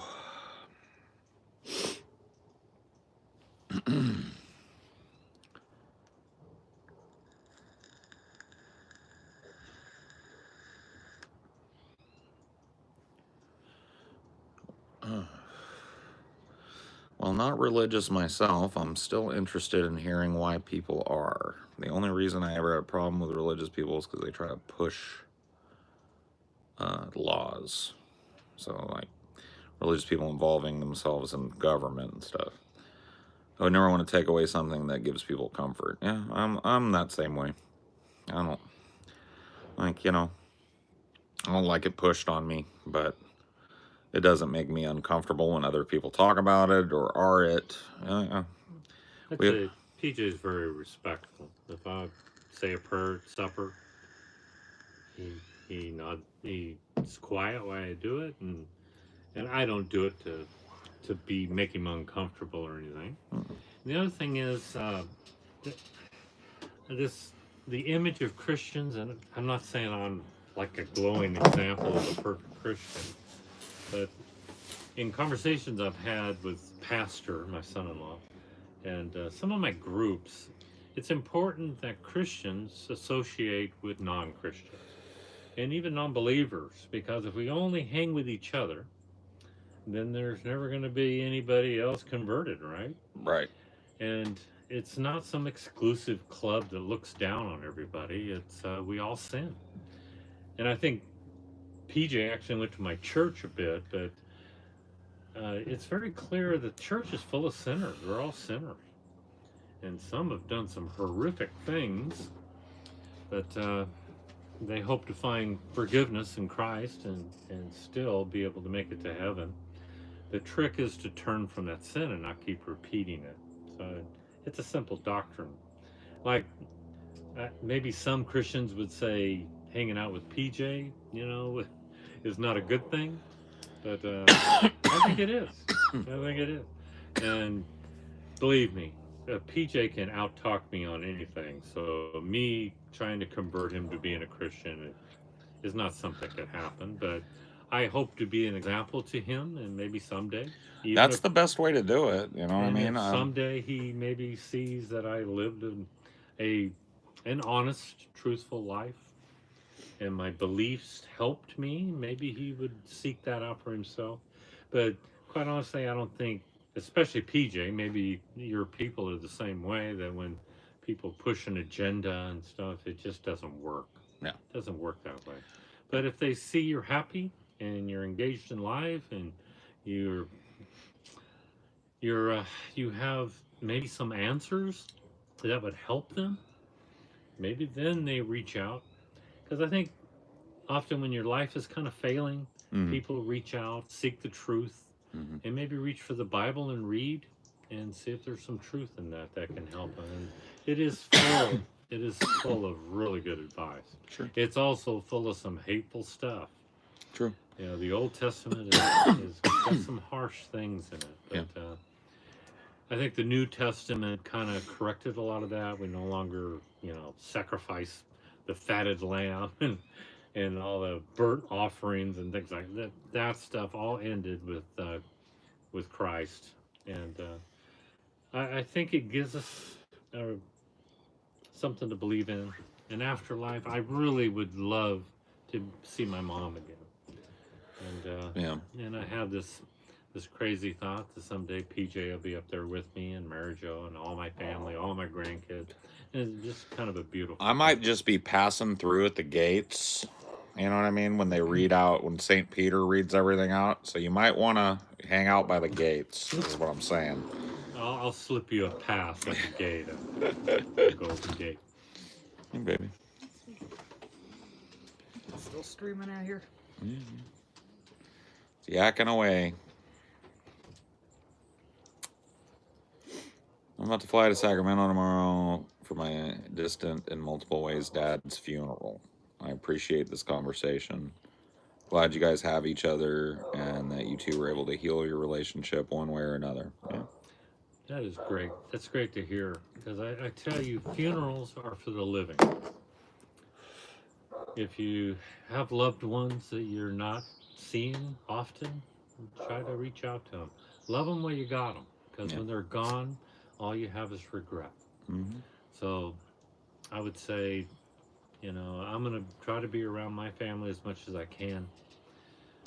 And when I'm gone, I don't believe that body there is me anymore. I think my soul's in heaven.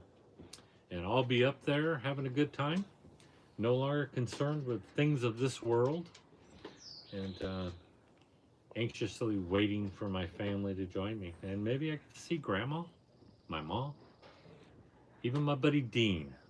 Did he make the cut? We'll find out. We'll find out. So there you go. But yeah, I'm sorry about your dad though. That's tough. Yeah, it sucks. It's tough. Oh, T. Oh, T. You want to come see me? Oh, you want a little screen time? Want them to see your little cute little face? And your beautiful little furs? And your little cute little nose and stuff? You want to sniff my eyeball? You like eyeballs so much. You always sniff my eyeballs. What do they smell like? I've never smelled my eyeball. I never took a whiff of an eyeball before. Does it smell good? What are all my people outside for?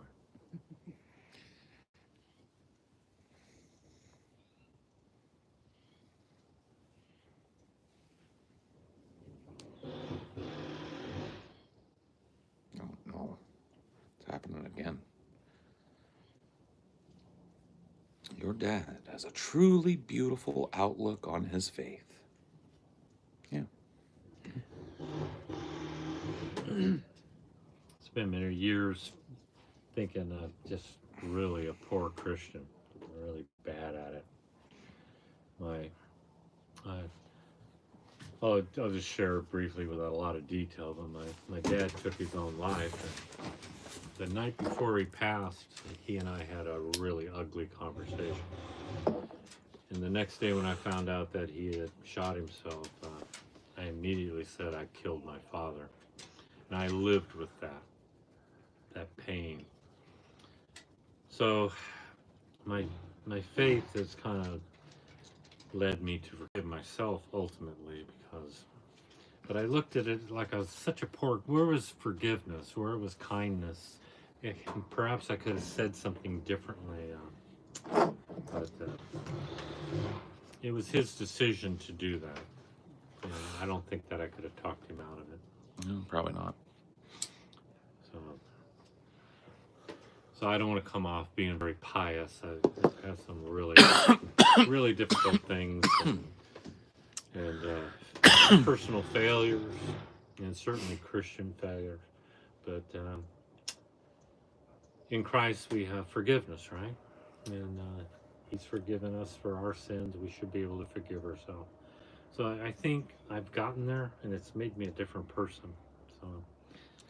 Well, I hope you hold on to that humility as a Christian, because I think a lot of people lose that and they get pious and they get kind of preachy because, you know, they feel like they kind of know it and they've been doing it a long time. And they get preacher syndrome, and it's kind of really off-putting. It saddens me when I hear that. Yeah. You know, because it's not what Christianity is all about. It's taken it to a judgmental level, and it's not that. That's not what it's all about. We should forgive and pray for those that are struggling Yeah. with addiction and other problems. And, you know, I went on a homeless outreach, and it really opened my eyes. I'm not a good prayer, but I had a lady with me that I called a beautiful prayer. And I would run up and ask if they were homeless, and she would be right in behind me and say, "Can I pray for you?" And the one thing that they asked for, we had bottled water, we had juice pops, we had all kinds of things, underwear, socks that we offered them. The one thing they asked for was a copy of the Bible. And I know it sounds like baloney, but we had these Gideon Bibles that have the New Testament. They were kind of small versions, and everyone took it. Everyone took it, and we ran out of Bibles because we didn't think they'd be asking for that. Because they're homeless, you know, sleeping on the bench or whatever. But it opened my eyes of how sad it was. One fellow told me, he says, you know, I got a family, but I've been on the streets for 5 years. I said, why don't you just go home? He says, I can't. I said, why is that? He says, I can't stop drinking. It was just so sad. Yeah, you know? that is My sad. dad struggled with alcohol, and is really the homeless problem is just so multifaceted, and every individual is a different.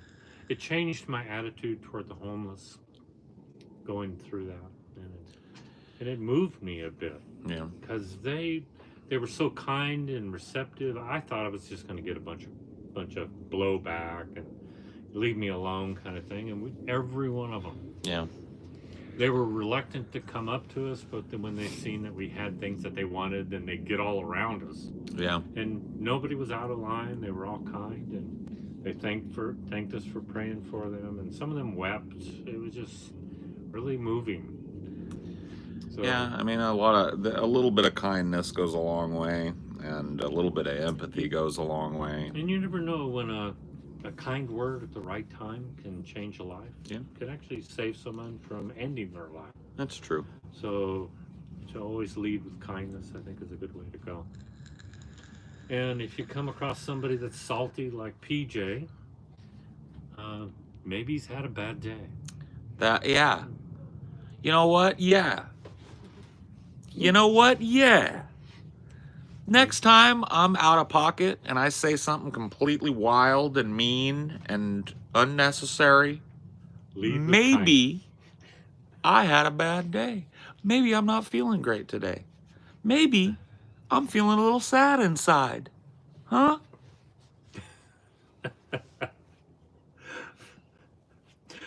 How could anybody be mad at PJ for very long? I could introduce you to about 20 people that would shoot me right in the face if they could and get away with it. I have to say, I know your listeners probably think that you kind of are performing some kind of character. Having known him since birth, this is PJ, and you guys are just hearing his stories. And for the most part, I was there for a lot of them, and they're true stories. Yeah. Now, the way he tells them is colorful, but they're true stories. Yeah. Yeah. Yeah. Yeah. Yeah. Pwned. No more criticism is what I'm hearing. No more critique. No more bullshit. I think the word's trolling. No more trolling. Exactly, Dad. Thank you. No more trolling. Be kind to me. I have to say, a well-worded troll, though, is hilarious. Oh my God, they're the best. Having read over PJ's shoulder when he was doing his show, there's some funny stuff comes through the comments. Yeah. And it can kind of lead the conversation a whole different direction. Some of it's really funny, really funny.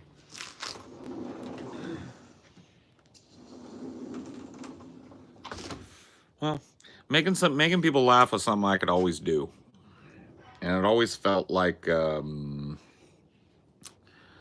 that when I would do it, I'd walk away and that person's day would be a little better. And so I started real little, listening, learning how to tell jokes, how to be funny, how to be witty. And of course, I've got a very witty father and a very homespun witty mother. And I soaked all that up and I kept going with it, man. That's my belief system. Make people laugh. Laughter. Be a clown and a dancing ape for the people and make them laugh. No, I do like it, though. I do like, you know, I'll be honest with you. Talking to you, spending time with you over the last few days has been interesting in a lot of ways for me. It's been great. But one of the things is you know, we hadn't been under the same roof and spent this much time together in probably 30 years, 20 years, something like that, right? Yeah. You know, I remember you being a lot more like me back then, right? And I mean, I have a temper. I'm, you know, I'm witty and I can be very verbally. I've got that, you know, the tongue. I can just kind of quick. And I'm not saying you're not those things now. I'm just saying I don't see the mean. I remember you being angry, and not all the time, but angry and kind of a mean streak. And I feel that way. That's how I see myself now. Not in salty, yeah. Yeah. Not in the same, maybe not in the same ways you were, but definitely in the same. I guess with the same result, you know. And being around you this last few days, and you know, since we've started talking again too, because I noticed before, but it's kind of almost an indictment a little bit because What happened to your dad? no, no, it's me. It's like I'm like, Will you be like me when you're my age? yeah, well, not that. Maybe I shouldn't wait till I'm your age. You know what I mean? Like maybe I should. Maybe I should drop a little bit of the salt and maybe even try a little more kindness and a little less meanness. I just don't know how to do that in my current show, in my current environment. Like, because I don't want it to be lame. I'm not saying you're lame. I'm just saying I want people to still find it funny and find me funny. But I don't necessarily want to, like, I don't know. I guess I maybe just don't want to be as mean a person having seen you. I guess maybe me thinking that you had a mean streak a mile wide, and you always would, gave me license. I was just like, oh, that's just how I am too. You know, that just runs in the family. Got it from my dad. I apologize for setting that example. Well, no, it's not. It wasn't a bad example. You don't gotta apologize. But I, your listeners, that I know they just want you to be real. And I've listened to how you banter back and forth, and it's all good-natured fun. Yeah. And I don't look at it as mean or cruel. Well, I mean, I will be honest with you. Somebody asked, does he know about the subreddits? No, but I'll tell you, there are a couple of communities that have been created where these people just hate me. They hate everything that I say and do, and like I said, they would probably do ill to me if they could and get away with it. And if I'm being completely fucking honest, even though I think they go way too fucking far and they you know, because they're weirdos and they're creepy and they go over the top, I probably earned that shit. At least from some of them.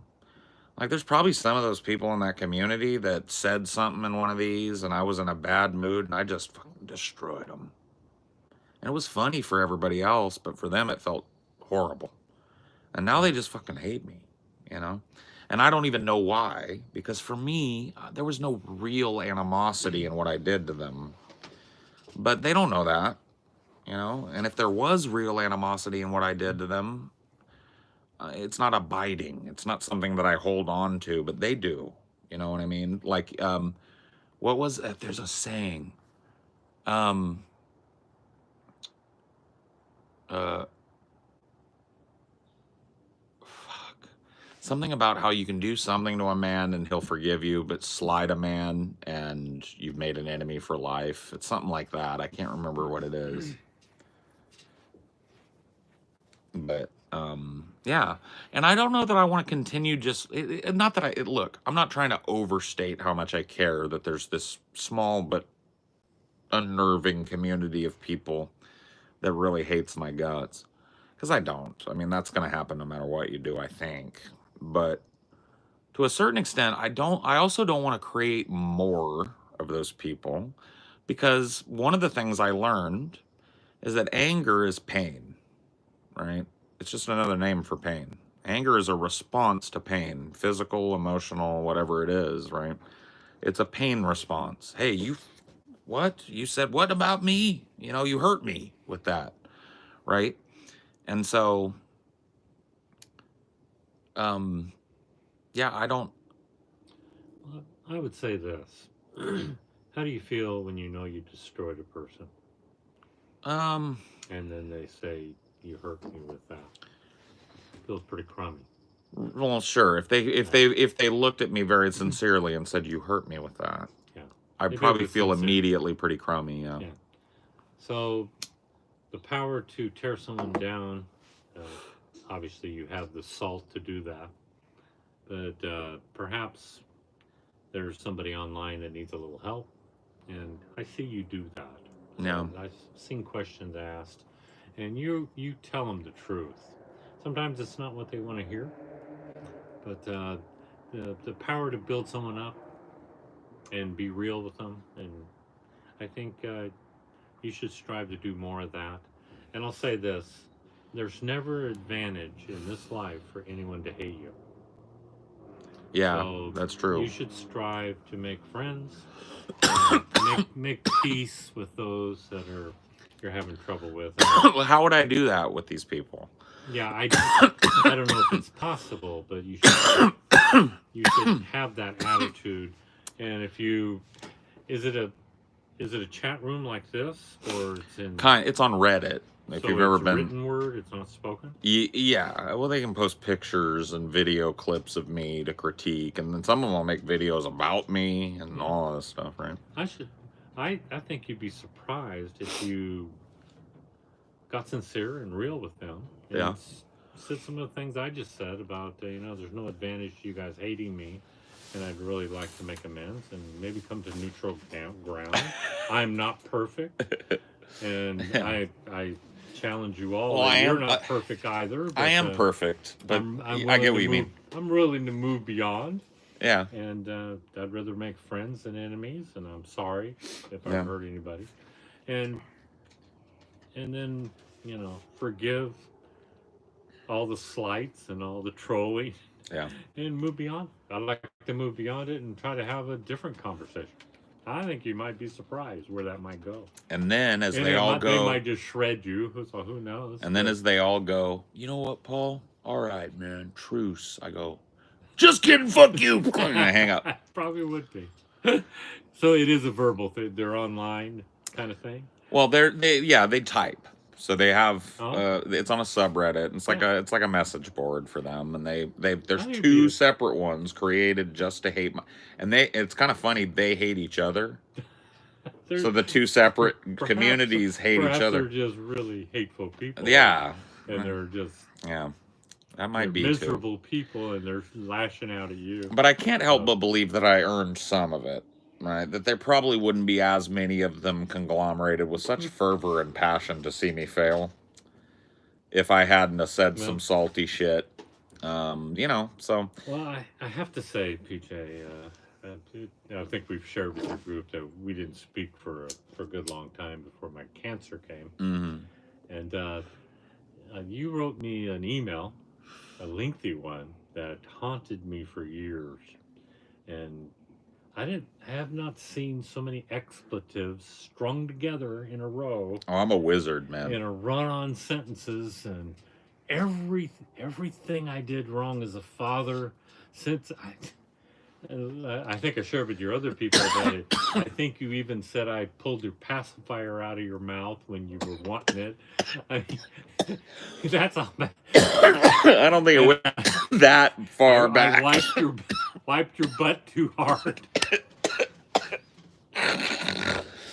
At any rate, it was kind of that kind of detail, because he's like a woman in that way. He remembers everything and no forgiveness in him.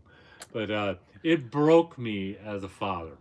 I would read that and think, oh my gosh, I did that. I hate to say it, but that And- was what its intent was. Oh, and it worked. And it worked. Yeah, So I if mean, you've done these poor people what you did to me, I feel sorry for that group. see, here's the thing. Maybe I should go online with that group and try to straighten things out. So I don't know. You know, we've talked. I've seen that saltiness. You've seen the worst of it, as I will tell you. That is You far and away. You were in pain, and at a time when you were in pain and needed a father, I wasn't there for it. So Yeah, I it wasn't apologize even for just specifically a father, right? Like, I could have done with anybody, right, at that point in my life. And I felt real defensive because there were things I didn't like. It's hard to explain this because it's one of those things that it ends up trying to sound like a justification for a selfish act, which ultimately ending my marriage was. But I was not willing to throw her under the bus. I would rather be the villain, right? Yeah. And I would rather people hate my gut. So I couldn't defend like the things that people were saying to me. I couldn't defend myself on them without explaining things that I didn't feel it was my right to explain, because they were private things between me and my ex. And it left them with a lot of questions. And unfortunately, I found out what a lot of people thought about me. You know, a lot of people didn't have a whole lot of faith in me, and they thought I was a pretty scummy person. And I feel like with the full story, I'm not really that scum. I'm actually a pretty good person for how it went down. I did right by her, and I did, that was it, right? But ultimately, I was better. I wanted things, I was better. I would rather people hate me than me have to do that fucking divorce thing where you throw each other under the bus and list all your grievances and, oh, now I see why you did it. Okay, and then, I didn't want to have to do that with people. I just wanted people to trust that I wasn't scum. And they didn't. A lot of people didn't. And yeah, I was hurt, man. I was real hurt because you and I don't know if you remember at that time, we just kind of started to maybe kind of repair our relationship a little bit. I just really a regretful time in my life. I'd already shared that. Yeah. I was kind of deep in hating my ex-wife and the way our marriage failed.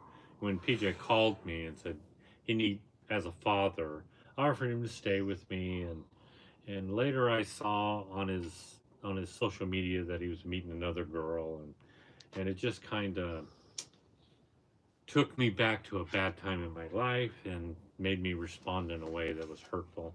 And then he came back with both barrels. So, and it kind of broke our relationship. So there's a good example of how lack of forgiveness can change who you are and kind of come out in times that are inappropriate and make you say things that you don't really mean. Yeah. And I wish I could have just, stop, rewind, delete. Yeah. But it was too late. Yeah. So PJ and I being similar in that we don't forgive quickly. We should do a better job at that, but we didn't. And we just begrudged it out forever. And I am really, truly ashamed that I allowed that. As a father, I should have been the one to make peace on that. I mean, it is look, it's been a lot of years, and you and I have gone through all of that, and we're in a different place now. For my part of it, I regret obvious, because it's the meanest thing I ever said or wrote to anybody. And it was meant to hurt. And that is, you know, to tie it back to what I was saying, um, you know, I know I've done that in the capacity of this job. You know, I've taken somebody that I could have dismissed with a little more care. There's one thing to say, don't be a dumbass. And it's another thing to just sometimes, and that's Talk about their mama. oh, dude, they're lucky if that's all I do. They'll be pretty, dude, at the end of it, they'll be begging me to rip on their mama. Well, is that, you called it a Discord? So No, that's Reddit. So Discord is a voice one, and Reddit is more like a message board. Okay, so it's on Reddit. It's on Reddit that this, well, they Is probably have a Discord too, but I don't. Are I don't the know. people there really, do they respond well? I mean, obviously that individual gets shredded, but is that part of the entertainment part of it? Because a good shredding is kind of entertainment? Yeah. Yeah, so these communities are kind of popular now, and they're being called snark communities, right? Where, yeah, it really is. No, it's kind of like a spectator sport to hate people. And when you have people playing off of each other, you can make some pretty fucking funny jokes and inferences. Yeah. And there are even communities that take it a step further and just pretend to kind of, it's not that pretend, they allow themselves to be unfair to that person because it's funny to scrutinize an individual to the absolute nth degree, right? So there's a lot of that, and there's probably some of that mixed into these communities, maybe a lot of it. But I know that there is, with at least a few of them, some real genuine, they just do not like me. You know what I mean? They do not like me. And I can't help but think that I did, you know, something to engender that, because, you know, that's the thing, is ultimately my demon is anger. Because my anger is so boundless and out of control. And the only release valve, it kind of ties into what we were talking about earlier, growing up with sisters. When your only release valve is your mouth, you lean on that.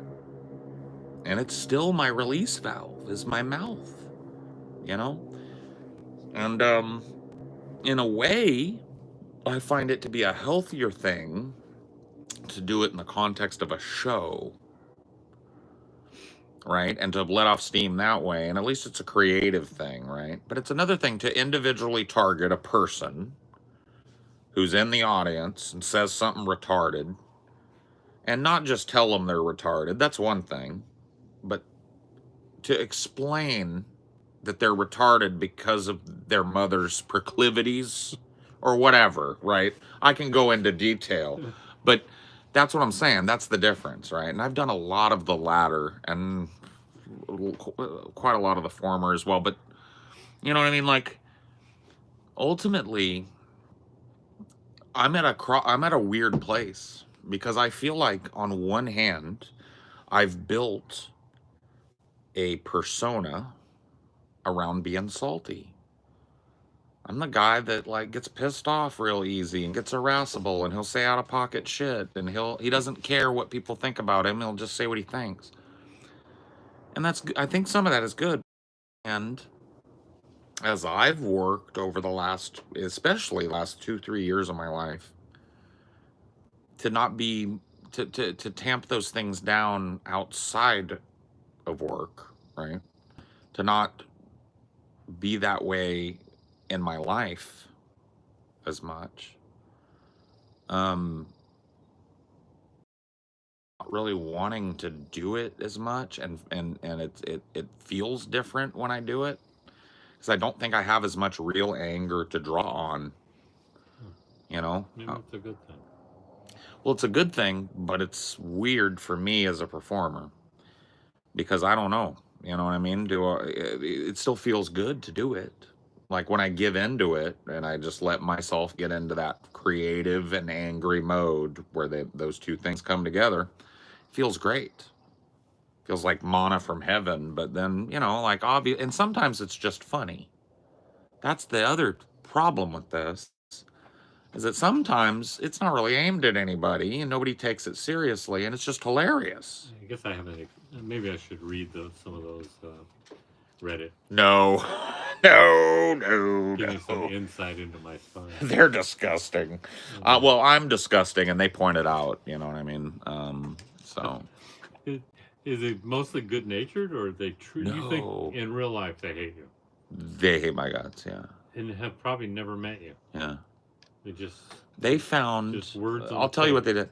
They came across Amelia's Reddit account, dug through her post history, and made a bunch of fun of the things that she'd posted. They hate my guts. They want me dead. They want her dead because she just is with me, I guess. Like, they really have an unhealthy scoop of hate for me. So I'm not taking credit for all of that. Some of that I think is just, there's some sick individuals. But I'm not going to lie to you and tell you I didn't call a couple of those sick individuals, a few choice things here and there in anger. I know from, can't say completely, but in my work life, I've had some stressful situations. At any time I spoke out in anger and just yelled or got angry in a meeting, I've lived to regret it.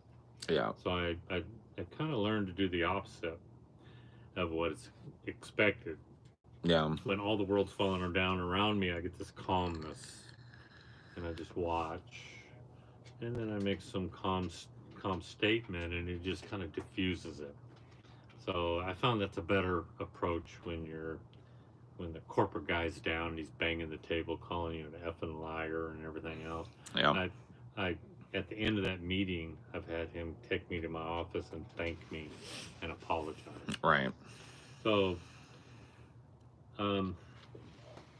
I think it's probably more for entertainment. It's not like these are personal friends of yours that you're mistreating. Right. And maybe they are egging you on just to get more. And it is funny. Yeah. Some of the things you say are for sure, and there's a hilarious. healthy dose of that going on. But there are definitely some people that take it to a place that makes me think that there's a seed of real, genuine anger and hurt and hate there. And I can't take no credit for it because I am who I am, I think some people have self-loathing, and you may be triggering that and exposing them because you're pretty insightful. After reading what they say, you can probably pick them apart, know kind of what kind of person they are, and pick at the wound, so to speak. A little bit. Just a little bit. A little bit. Just a micro centimeter, a little bit. Yeah. No, yeah, I'm really good at that. And you know what? It's a superpower because it actually works both ways. That insight is a beautiful thing because it can make me, it can help me to be better socially with people real easy. I don't have to be around a person for long. And I'm not saying I know everything about them, but I can size up what kind of person I'm talking to, usually before a sentence. If just how you're dressed tells me a lot, right? So I have that. I have that intuition or whatever that is. It's a skill, I guess. Superpower. Thank you. Thank you, Pops. But it's a double-edged blade. It cuts both ways. It can be a beautiful thing, and it can help me make friends and to make people feel better because I can see when people are hurting. But it could also be predatory. I can see somebody trying to hurt me, but I can see that they're also hurting, and so I become a predator, and I use it against them, and that can, you got to imagine, every bit as powerful as it is to bring people to me, turning it against them, I'd probably create a subreddit about me and post shit about my, wife on it. So you look at Reddit and someone else has opened up a conversation about it? Is that kind of how it works? Reddit is dive in and respond? Yeah, Reddit is like a thing where you can create your own community. Yeah. So we have a deep fat fried subreddit, right? They're called subreddits when you create your own, and they've created a couple. One of them is called Enough Paul's Ego Spam, and one of them is called OK Buddy DFF or something. I don't know. I can't remember the other one. I think I got it right, actually. I think it is that. But whatever it is, they were created initially because I ban people out of our subreddit when they are stupid or post bullshit or, you know, or just trolling and it's not funny, you know. So the banned people go there. Right. And so vent their so one guy creates a subreddit, right? And he's like, hey, this is going to be for the banned people. And I went over there too, because he was like, I won't ban anybody. I was like, all right, I'll join, you know. I went over and I was like, I just want to tell you, buddy, this place is going to be a zoo. It's going to be filled with stinky, disgusting apes. And you're going to know I was right. You know, you're going to know I was right, bud. These bans are not wrong. He was like, I don't think so, man. You know, he got real salty back and forth. Sure enough, it turned into just a shit-flinging ape fest over there. You know? And he had to start banning people from there, which I find hilarious, you know. And then some of the people that he banned from over there created enough. Those are the real dirt dogs, man. People that couldn't look. They got kicked out of the main community. They went to the island of misfit toys, and they got voted off of that island and kicked out to sea. And some idiot swabbed together all them bobbing retards out there in the ocean and brought them in, you know. And they're the worst, man. They're ruthless over there, you know. I might have to go looking for that. They're ruthless. I'm not a Reddit person, but I'm gonna figure it out and find it. Oh God. Read it. Yeah. It sounds like, yeah, and there'll be people like me lurking and reading it. Yeah. Is there what do you get out of Reddit though? It just you're in Reddit to advertise your Patreon? Or? Not even. No? I'll tell you exactly. You probably wouldn't even think of it. We have an official subreddit so that somebody doesn't create a fake one and post a bunch of Nazi bullshit and make us, right? Yeah. Okay. If that wasn't the case, I would never even touch that website. So, yeah. You think by responding to it occasionally, it kind of festers and keeps it going? Well, I kind of like that, though. I mean, it's there. It's kind of like this, Dad. Because I'm in the business I'm in, I have to set up shop next to a turd pool, right? And every once in a while, it's cool to throw a rock in there and see what the turds do. You know? That's basically how I look at it. Oh, gosh.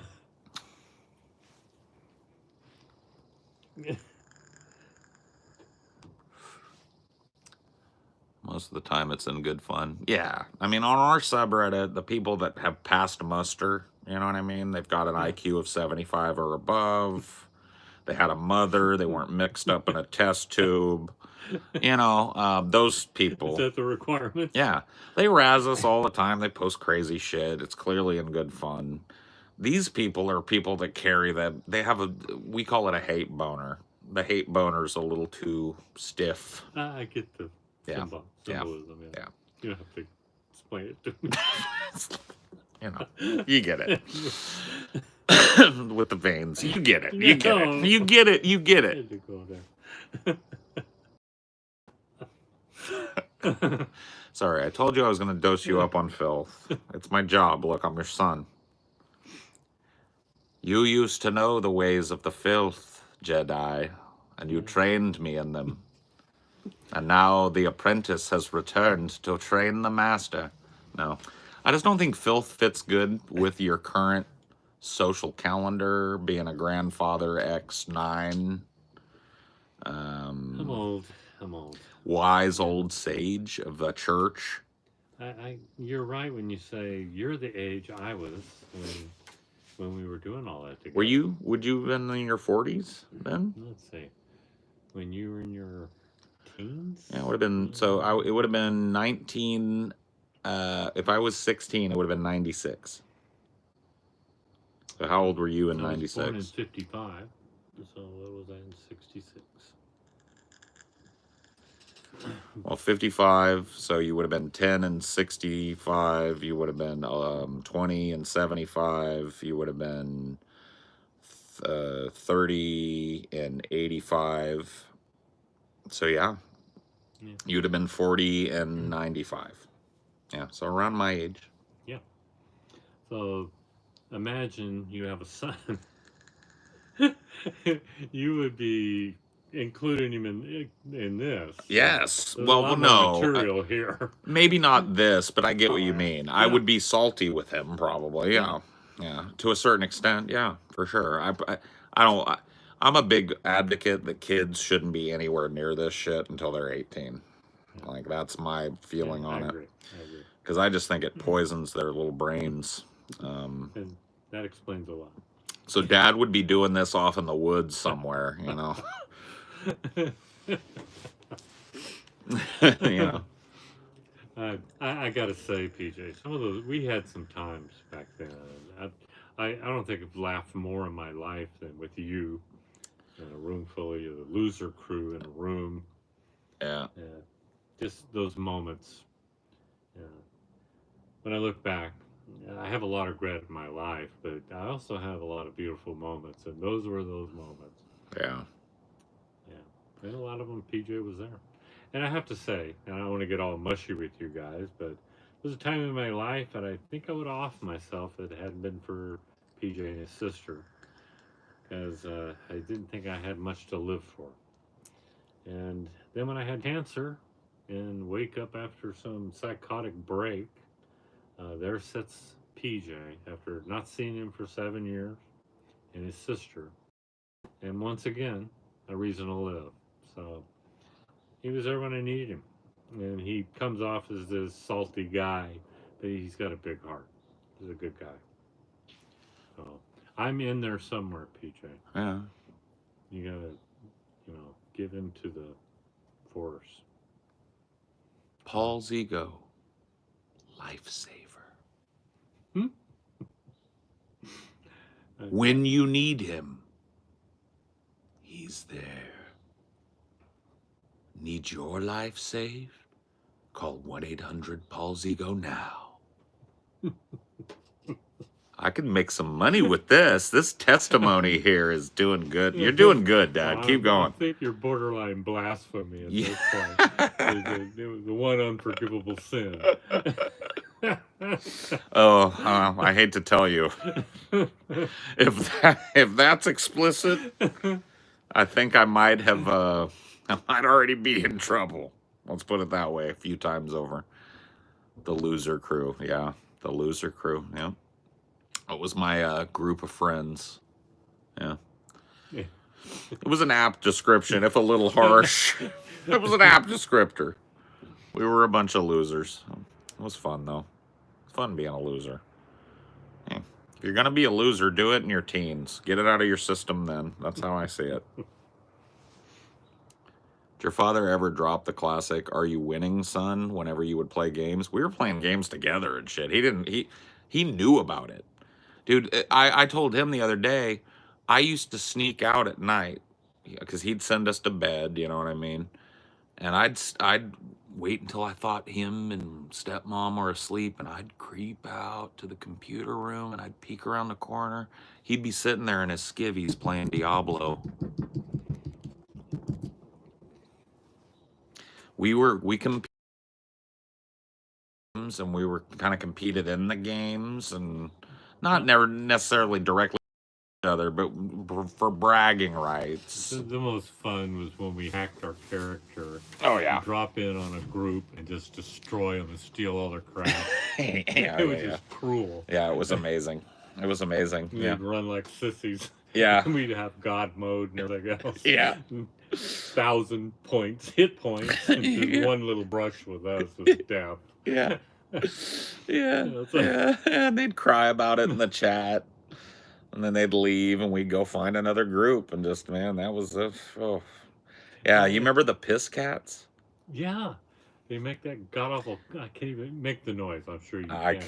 When you kill them, they go. It's kind of a hissing kind of Yeah. death knell. and they'd get you, The piss cats. and I'd hear you cussing them from across, like, "Ah, piss cats!" They weren't really powerful, but they were annoying, and they'd peck at you. Yeah. Or swipe at you. I think they were cats of some sort. Yeah. They kind of They're looked all like humped it. up looking. Yeah, they were on 4 legs. And if you're playing the game like you're supposed to, you're weak, and those things can kill you. Yeah, if they surround you. Not us. We had all kinds of weird crap. We played it that was legit fun. until we figured out how to hack it, and then it was over. You know? I think that was bonding time between me and you, hacking, building computers together. Oh yeah. We had, the cutting edge. Of course, I'm so old that I can remember the first computer at work. And Yeah. We finally got a computer up front, and it had Fortran, and they updated it to COBOL, and I was like learning the computer language, and then finally I kind of saw the advantage of it, and I brought an at the time it was what was it, Atari? No, Commodore. I had the Commodore, but at work I want to say. Do you have an Apple? No, because that was pre-Apple. Do you have They were a competitor to Atari. At any rate, it ran BASIC, and I took all the charting that we did on the furnaces and tracking. Yeah. And instead of some paper report, I created a file, and it did all the math for me, and it just a few entries we had. And what took me half a day to do, I got done in just a few minutes. So it was kind of a beautiful thing, and it just spread like wow. I ended up being kind of the tech guy at the plant, and I'd go in and fix computers and do that. So it just kind of led to a different life. But it was just, you're good at things that you enjoy in life, I think, and that's kind of why PJ is good at being salty, because he enjoys it, but he also is kind of a techie guy. Because he kind of got that from me. Yeah. Enjoys the technology of it. Oh, it was fascinating. And I have to say, it's been eye-opening coming here and being with you this time, and being able to watch that Onion show that you do. And the Onion being show. Being a very small part of it, but listening mostly. Yeah. And I didn't realize all the stuff that goes into making one of those. It was pretty impressive. So. Yeah. What I used to think was a bunch of drunken guys getting together and squawking on the internet and hoping people watch. I've changed my attitude about that. It's a lot more. No, you had it right. You had it right the first time. You were correct. No.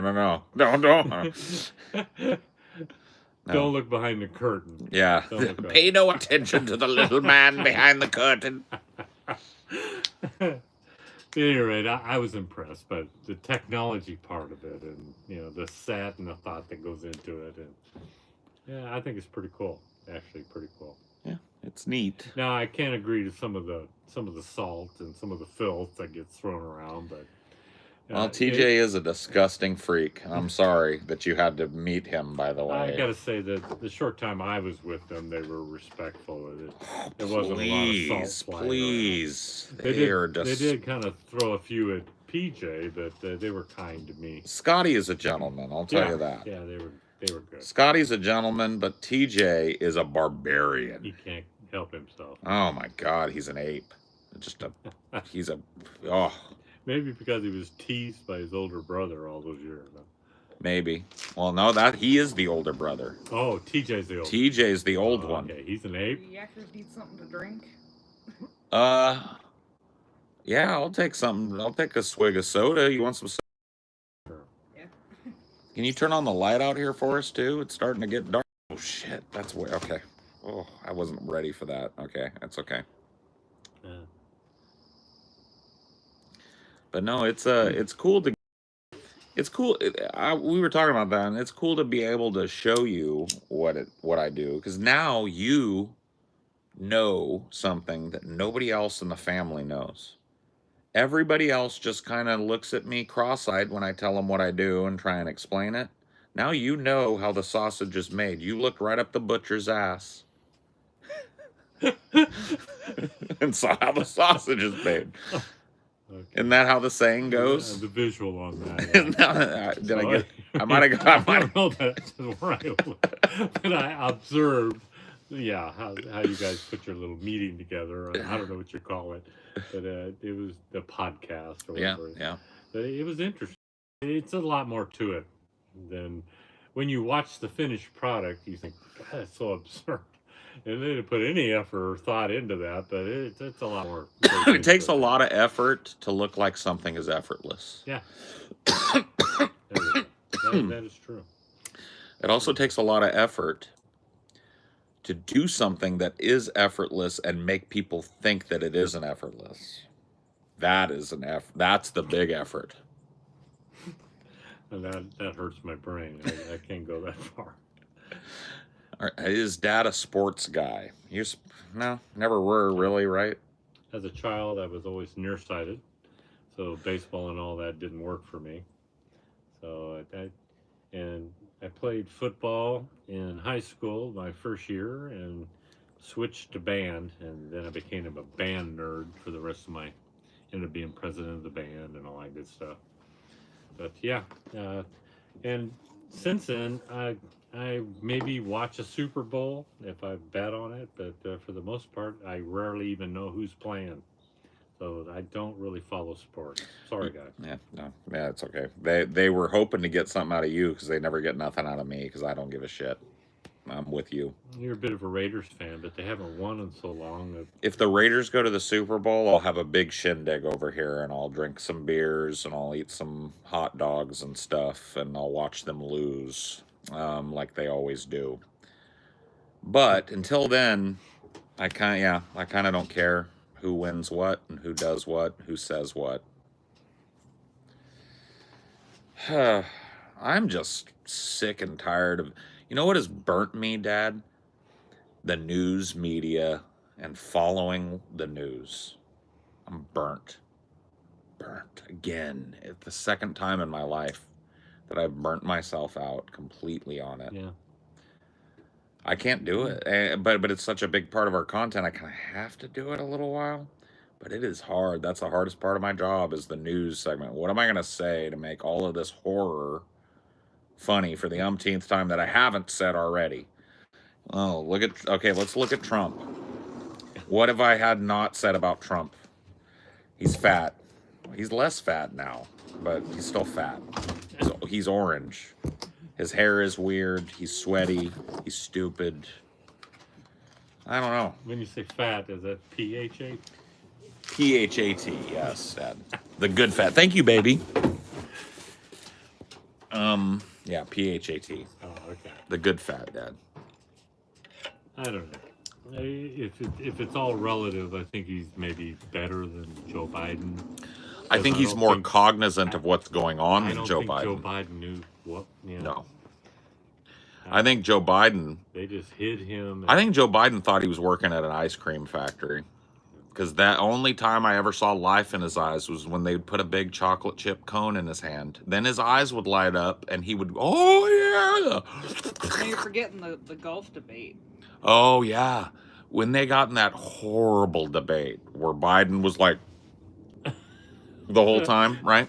The only time he had any vigor was when Trump fired a shot. He was like, I'll beat you at golf anytime. And he was like, oh, my golf game is better than yours. I think You know, and I was like, insane handicap. yeah, or he was like, something. I've got a better handicap than yours, buddy. I'll beat you to the ground on the golf course. And Trump was like, no, you won't. No. And I was like, these guys only care about golf. Neither one of them should be the president. The more worthless thing in the world is Yeah. golf. So. That was the most animated, vigorous Exchange of that debate.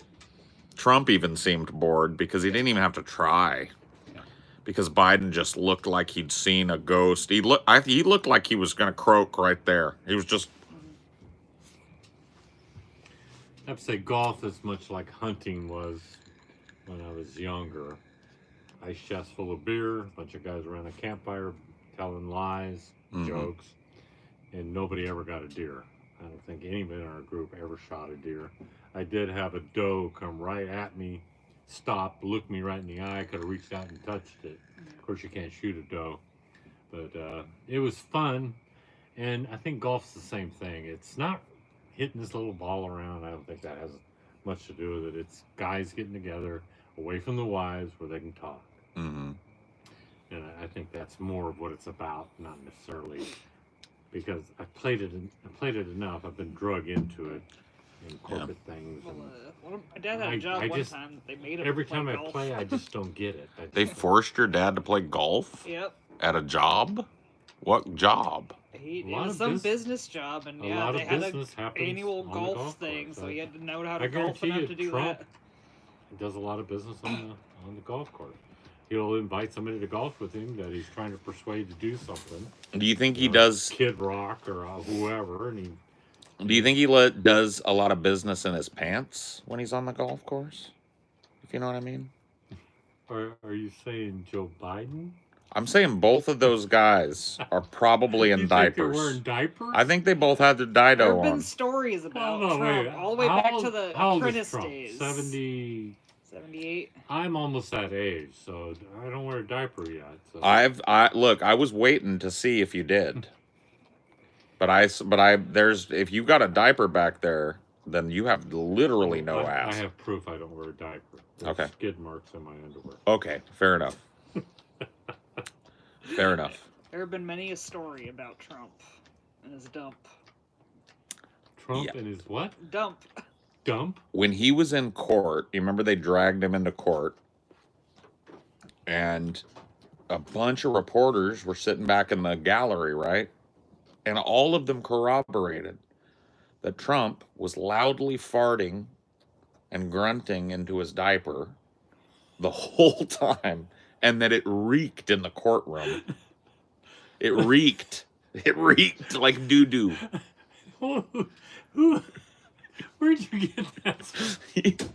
That was not Associated Press. It was. That's so inappropriate. It was. That wouldn't even be on the news. It Come was, on, man. It was the front page That's of the not New TV. York Times, man. Yeah, let's find That had it. to be one of those. Woodward and Bernstein, man. They came back. I'm sure there's Reddit things that hate Trump too. So maybe it was in one of those. No, if you can find when Trump was farting in court Yeah. and pooping his diaper in the court. In a reliable source. I think the big grass field is great for dumping the dumps. Yeah. Yeah. What does your dad think of real men wear diapers phenomenon? Did you see that? Did you see the MAGA people? Because when people were calling him out for the diaper because of that news story, and there was a group of MAGAs that were like, well, even if he has diapers, it's cool. And they made Trump diapers. Dude, I swear to How God. did I miss that? You missed out on the Oh, wave, yes, I man. listened to the wrong news. Here we go. Claimed Trump supporters wore diapers at rallies in spring 2024. Because they holding had to wait signs so that long. Said real men wear diapers. Reading Trump true. supporters. Yeah, Trump MAGAs. Because it's too far to the restroom. They want to give up their place. No, they're talking. There's a There place was of a Trump big wearing rally, right? diapers. There's a picture of Trump. They have a picture of Trump wearing diapers. They have pictures of him on the diaper. They were trying to make it cool for him to be in diapers. Real men wear diapers. That's what they were carrying at his rally. Are they referring to themselves or to Trump? To Trump. You see Trump's face on that flag? Because Trump. If the guy's got to wear a diaper, then that's fine by me. No, I don't have anything against it either. I hope I'm not when I'm his age. But the truth of the matter is we all do. But we can't hide it that the president has a doo-doo in his diaper. Well, if he's wearing a proper diaper, it shouldn't show. Yeah, I guess that's true.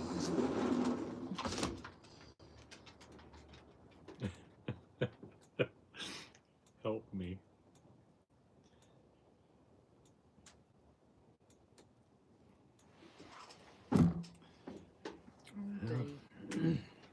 Sometimes I look at PJ and I think, what have I done? What have I unleashed on the world?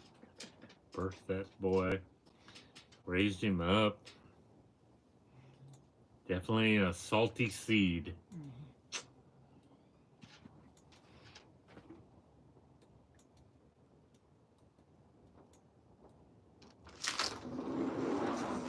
Trump.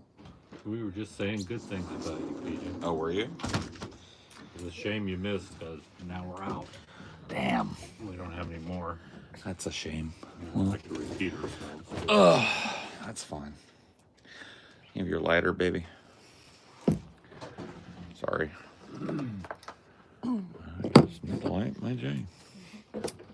Was that thing on while you were gone? Oh, they were. They heard the nice things we had to say about it. Yeah, I'm sure they'll. They won't rat me out. They're on my side. They're gonna keep it all a secret. No, I do that. That's a good thing that we could. That was like a police interrogation trick, where they say they walk out of the room, they leave the poor guy there. They're grilling. I'm gonna go And get The some. camera's on, the mic's on, Yeah, gotcha. just to see what they do when you're not Gotcha. there. Is that what Now you I did know. to us? Now I know. What do you think of the I did capybara? most of the talking, but your wife was agreeing with all of it. Capybara Appreciation Club mug that I got for my birthday. What's up with capybara? Did you have an experience with one? No, Why- I just why is love it- them, and I think they're It's a adorable. rodent? Yeah, they're a giant rodent. It's like a giant guinea pig. Yeah. That's like Yeah, they're a giant this guinea big. pig. Yeah, they're like that big. They're People huge. people don't keep them for pets. Well, you can, but they're exotic, and they only require certain certain places. places and certain temperatures, and you got to keep them together because they get lonely, and they got to have another couple capybaras. So you need a lot of land, wink, wink, to have capybaras. You're gonna raise capybaras? Was there some demand for them? No, I don't want to. I don't want to sell them. I want to love them Oh. and cherish them and cuddle them and kiss them goodnight on their little capybara heads. Yeah. Because they're the most adorable animal on the planet, and they're the chillest animal on the planet. Even more so than Dinor. No, Poor Dinor. no, never Probably more gonna than look at him, Dinor. look, he's got a tear in his eye. You hate me, Crushed Father. him. Father, do you hate me? Do you love me, or do you love the capybara? I must know. I think you would love a capybara friend. I think you would just adore You'd a little give one friend. the mole treatment. What he would do. Oh no, they're this big. Oh, You gotta, a you baby know, one. Get them while they're young. The baby ones are probably almost his Yeah, size. yeah. A baby one could probably whoop his ass. Isn't it the largest rodent? Yeah. Right? Largest rodent on the planet. Also, certified chillest animal on the planet. They are not. They don't bite. No, I mean that's not that they won't bite. It's just that they don't care about nothing. The capybara is like there are pictures of capybaras. They realize that when alligators are sunning themselves on the bank with their mouths open, that they're not actively looking to feed. So capybaras will go and just like lay right next to them and hang out on the bank with them because they figured out those guys are only dangerous when they're in the water. If they're sitting on the bank, at least we know where they're at. Let's go chill, and they do. Bird will land on a capybara. Most other animals go, "Hey, bird, get off of me!" Not capybara. You know what capybara does? Enjoy the ride, friend. You sound like more like a used car salesman for capybaras. I'm a Like used that. car salesman for capybaras. Yes, sir. So And this is a once you fine get the farm capybara. and you start breeding them, Mm-hmm.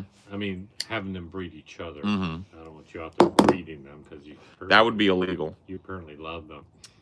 So yeah, and then when you get 100 million of them, because like guinea pigs They do. have 10 or 12. When I don't know about that. I think they're big, so they probably have 2 or 3 in a litter. I think, but yeah, they're big. So, you'll be online with that little pitch you just gave me, Yeah. trying to sell them. yeah, they're cute. They're adorable. What do they eat? They're vegetarians. They eat fruits and vegetables, and a wide array is needed for a healthy diet. Right, roots, tubers, All your flowers out of your garden? all the. Well, I don't have a flower garden. I'll let the capybara eat. They eat grass? Yeah, they probably would graze out there a little bit on some of this stuff. The dandelions, especially, they'd be eating them up. I guarantee it. Are they edible? Maybe they taste good. What, a cappy? Yeah. I don't want to kill and eat a cappy. They're too cute. Capybaras. Oh no. Yeah. Oh, yeah. Oh. I think we're onto something. This is not the way this was supposed to go. You're supposed to love the capybara, not eat it. It sounds like it's big enough to eat. There might be some profit in that. Maybe their meat is very low in fat and high. All right. Have you got some salt coming? This guy wrote, Porky, I have some business to discuss. they're like, Did he put the W in there? Yes, he did. Oh, I appreciate that. That is, see that. Now that's the kind of trolling you need. That is funny. That's good shit. Oh, that was good. Wacky. Porky. Oh man, ooh, that one tickled the funny bone. Yeah.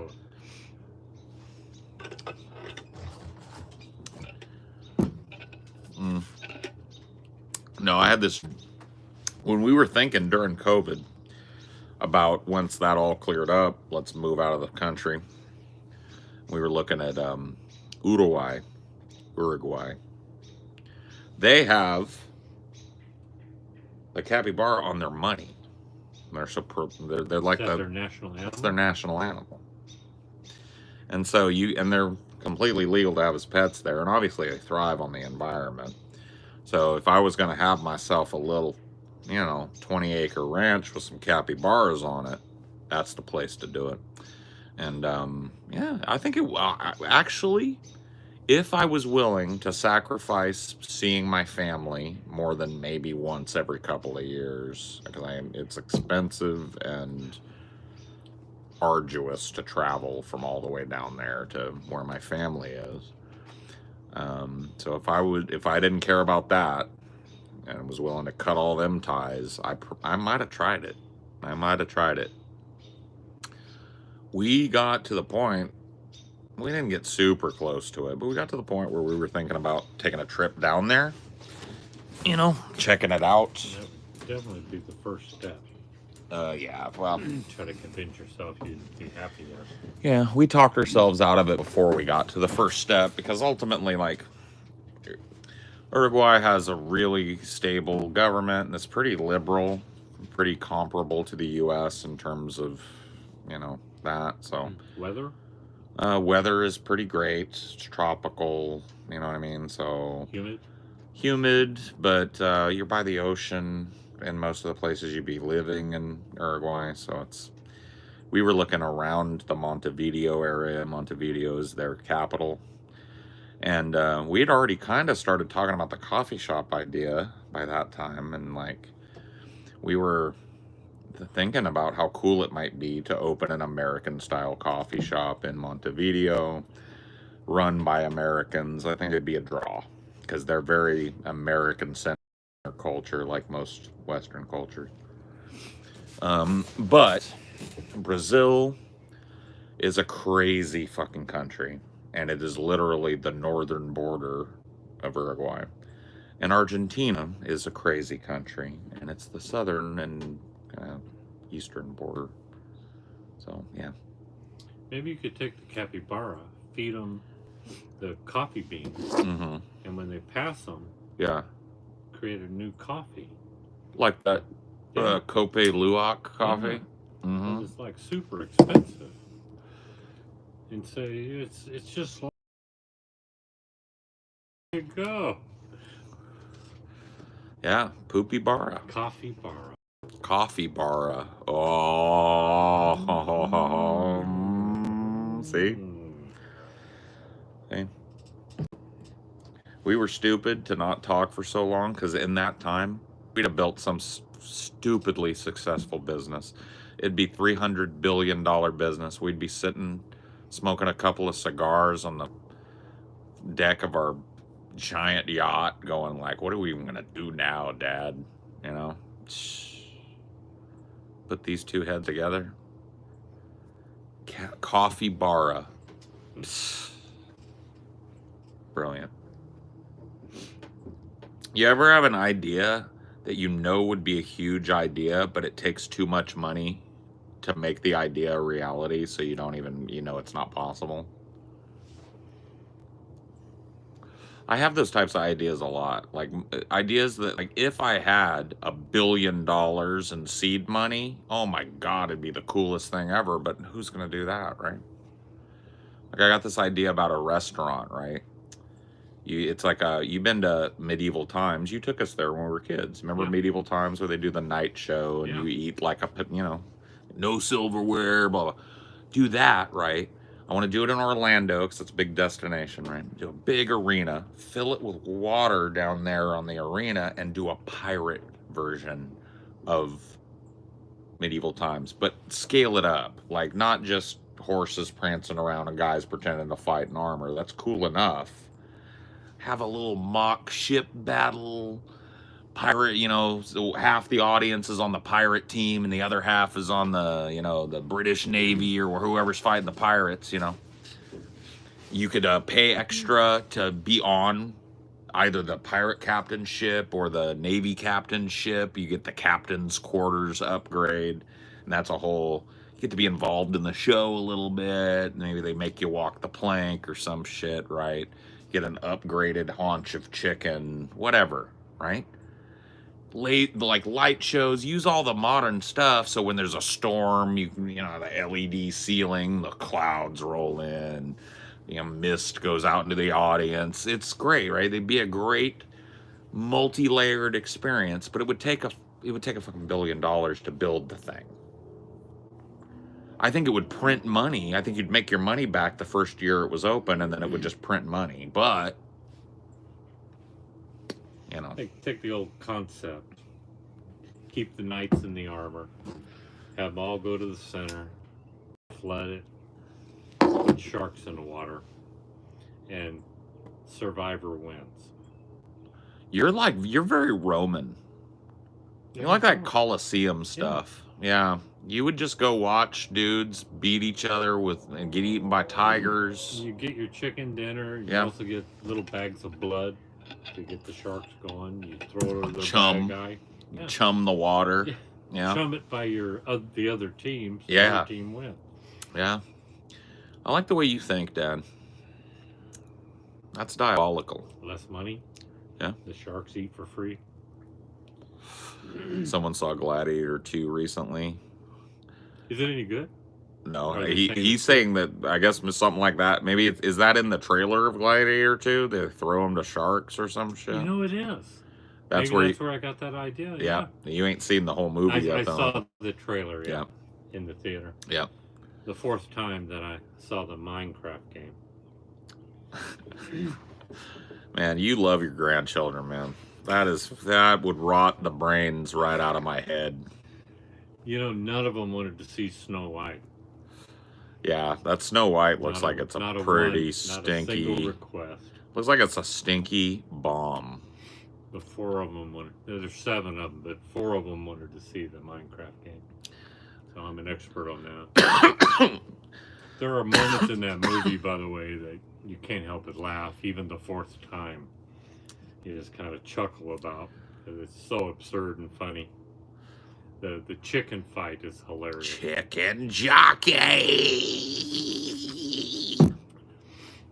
Yeah.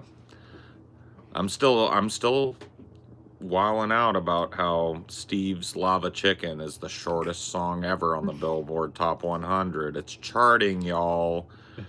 You know. La la la. He's so over the top. Overacts everything. But somehow it kind of played. I guess it's a very popular movie. Who is your dad's favorite jazz performer? Oh, gosh. Oh, like I hate favorites questions, so I want to see if you I gotta field say, one. My best friend was Kirk Edwards. If you're into jazz, maybe you know him. He's had several albums. Yeah. He played sax. I played trumpet. And he went on and made a career of it. And now he's had a couple albums out. He performs live in New York. Yeah. And every once in a while he reaches out to me and sends me a song that you think I like. I'm not into jazz, so I'm not a jazz guy. I'm I'm sorry, but if Well, you had played- to, you- but if you you- had to ask me, my best friend in high school. You Sure. played jazz though, right? Well, I was in concert band, Yeah, so you talk Right. Beethoven and things like that. And then I was in what they call dance band, right. and we did occasionally play some jazz tunes. But for the most part, we had a really cool teacher, and we played Chicago. So you guys played like rock tunes. Yeah, yeah. Well, back then there was a lot of popular bands that had horns. Now you can't have horns in a band. So what were the big songs that you remember playing? 25 to 64, 25 to 64. Yeah.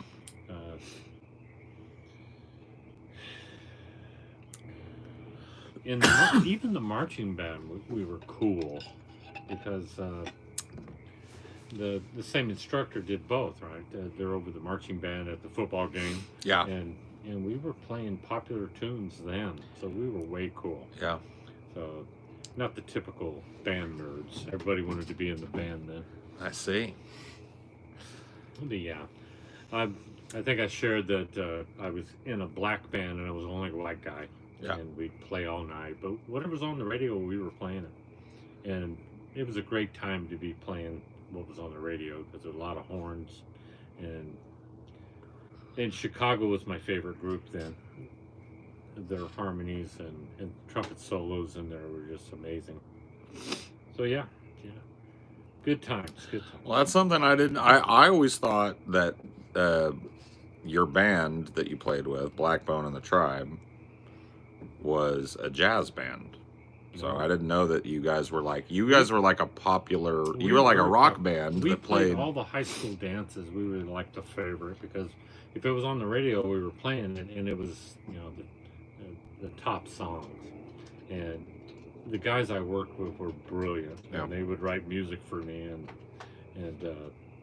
but we had too many guys on stage. We had congos, we had maracas, we had things that you needed to make it sound perfect, but Yeah. we didn't need all those people. And we'd work all night and make $10 and go eat breakfast and be broke again. So it wasn't a money-making proposition for us. Yeah. And then eventually I got an offer by an Italian band that plays for weddings called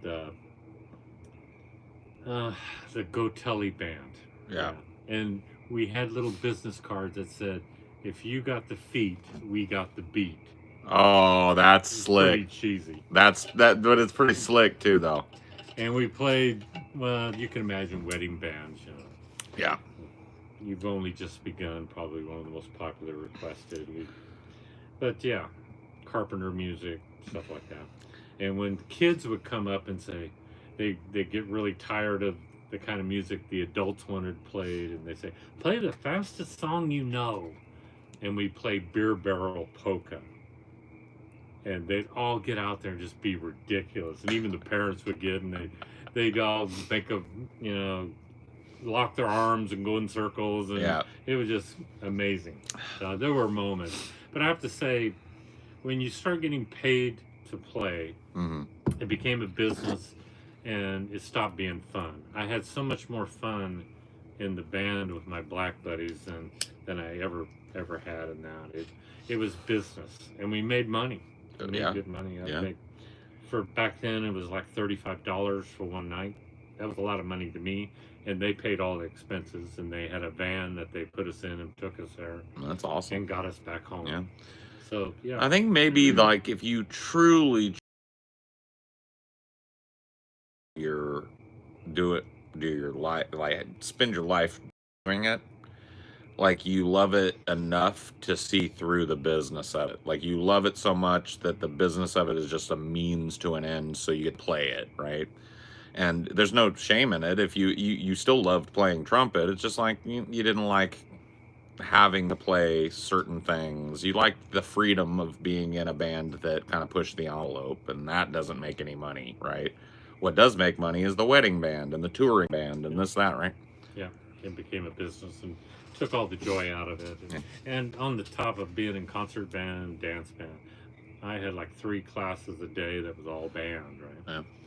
Yeah. And Didn't I you just got burned out with it. Didn't you play when I was a kid in the Bloodworths band for a little That was while? the Black Band. The name of the band was Black Bone in the Tribe, but that's on the Tribe, and I was the Bone. okay. The White Bone. But when I was a kid, though, you were still doing that. Yeah. Okay. Yeah. Yeah.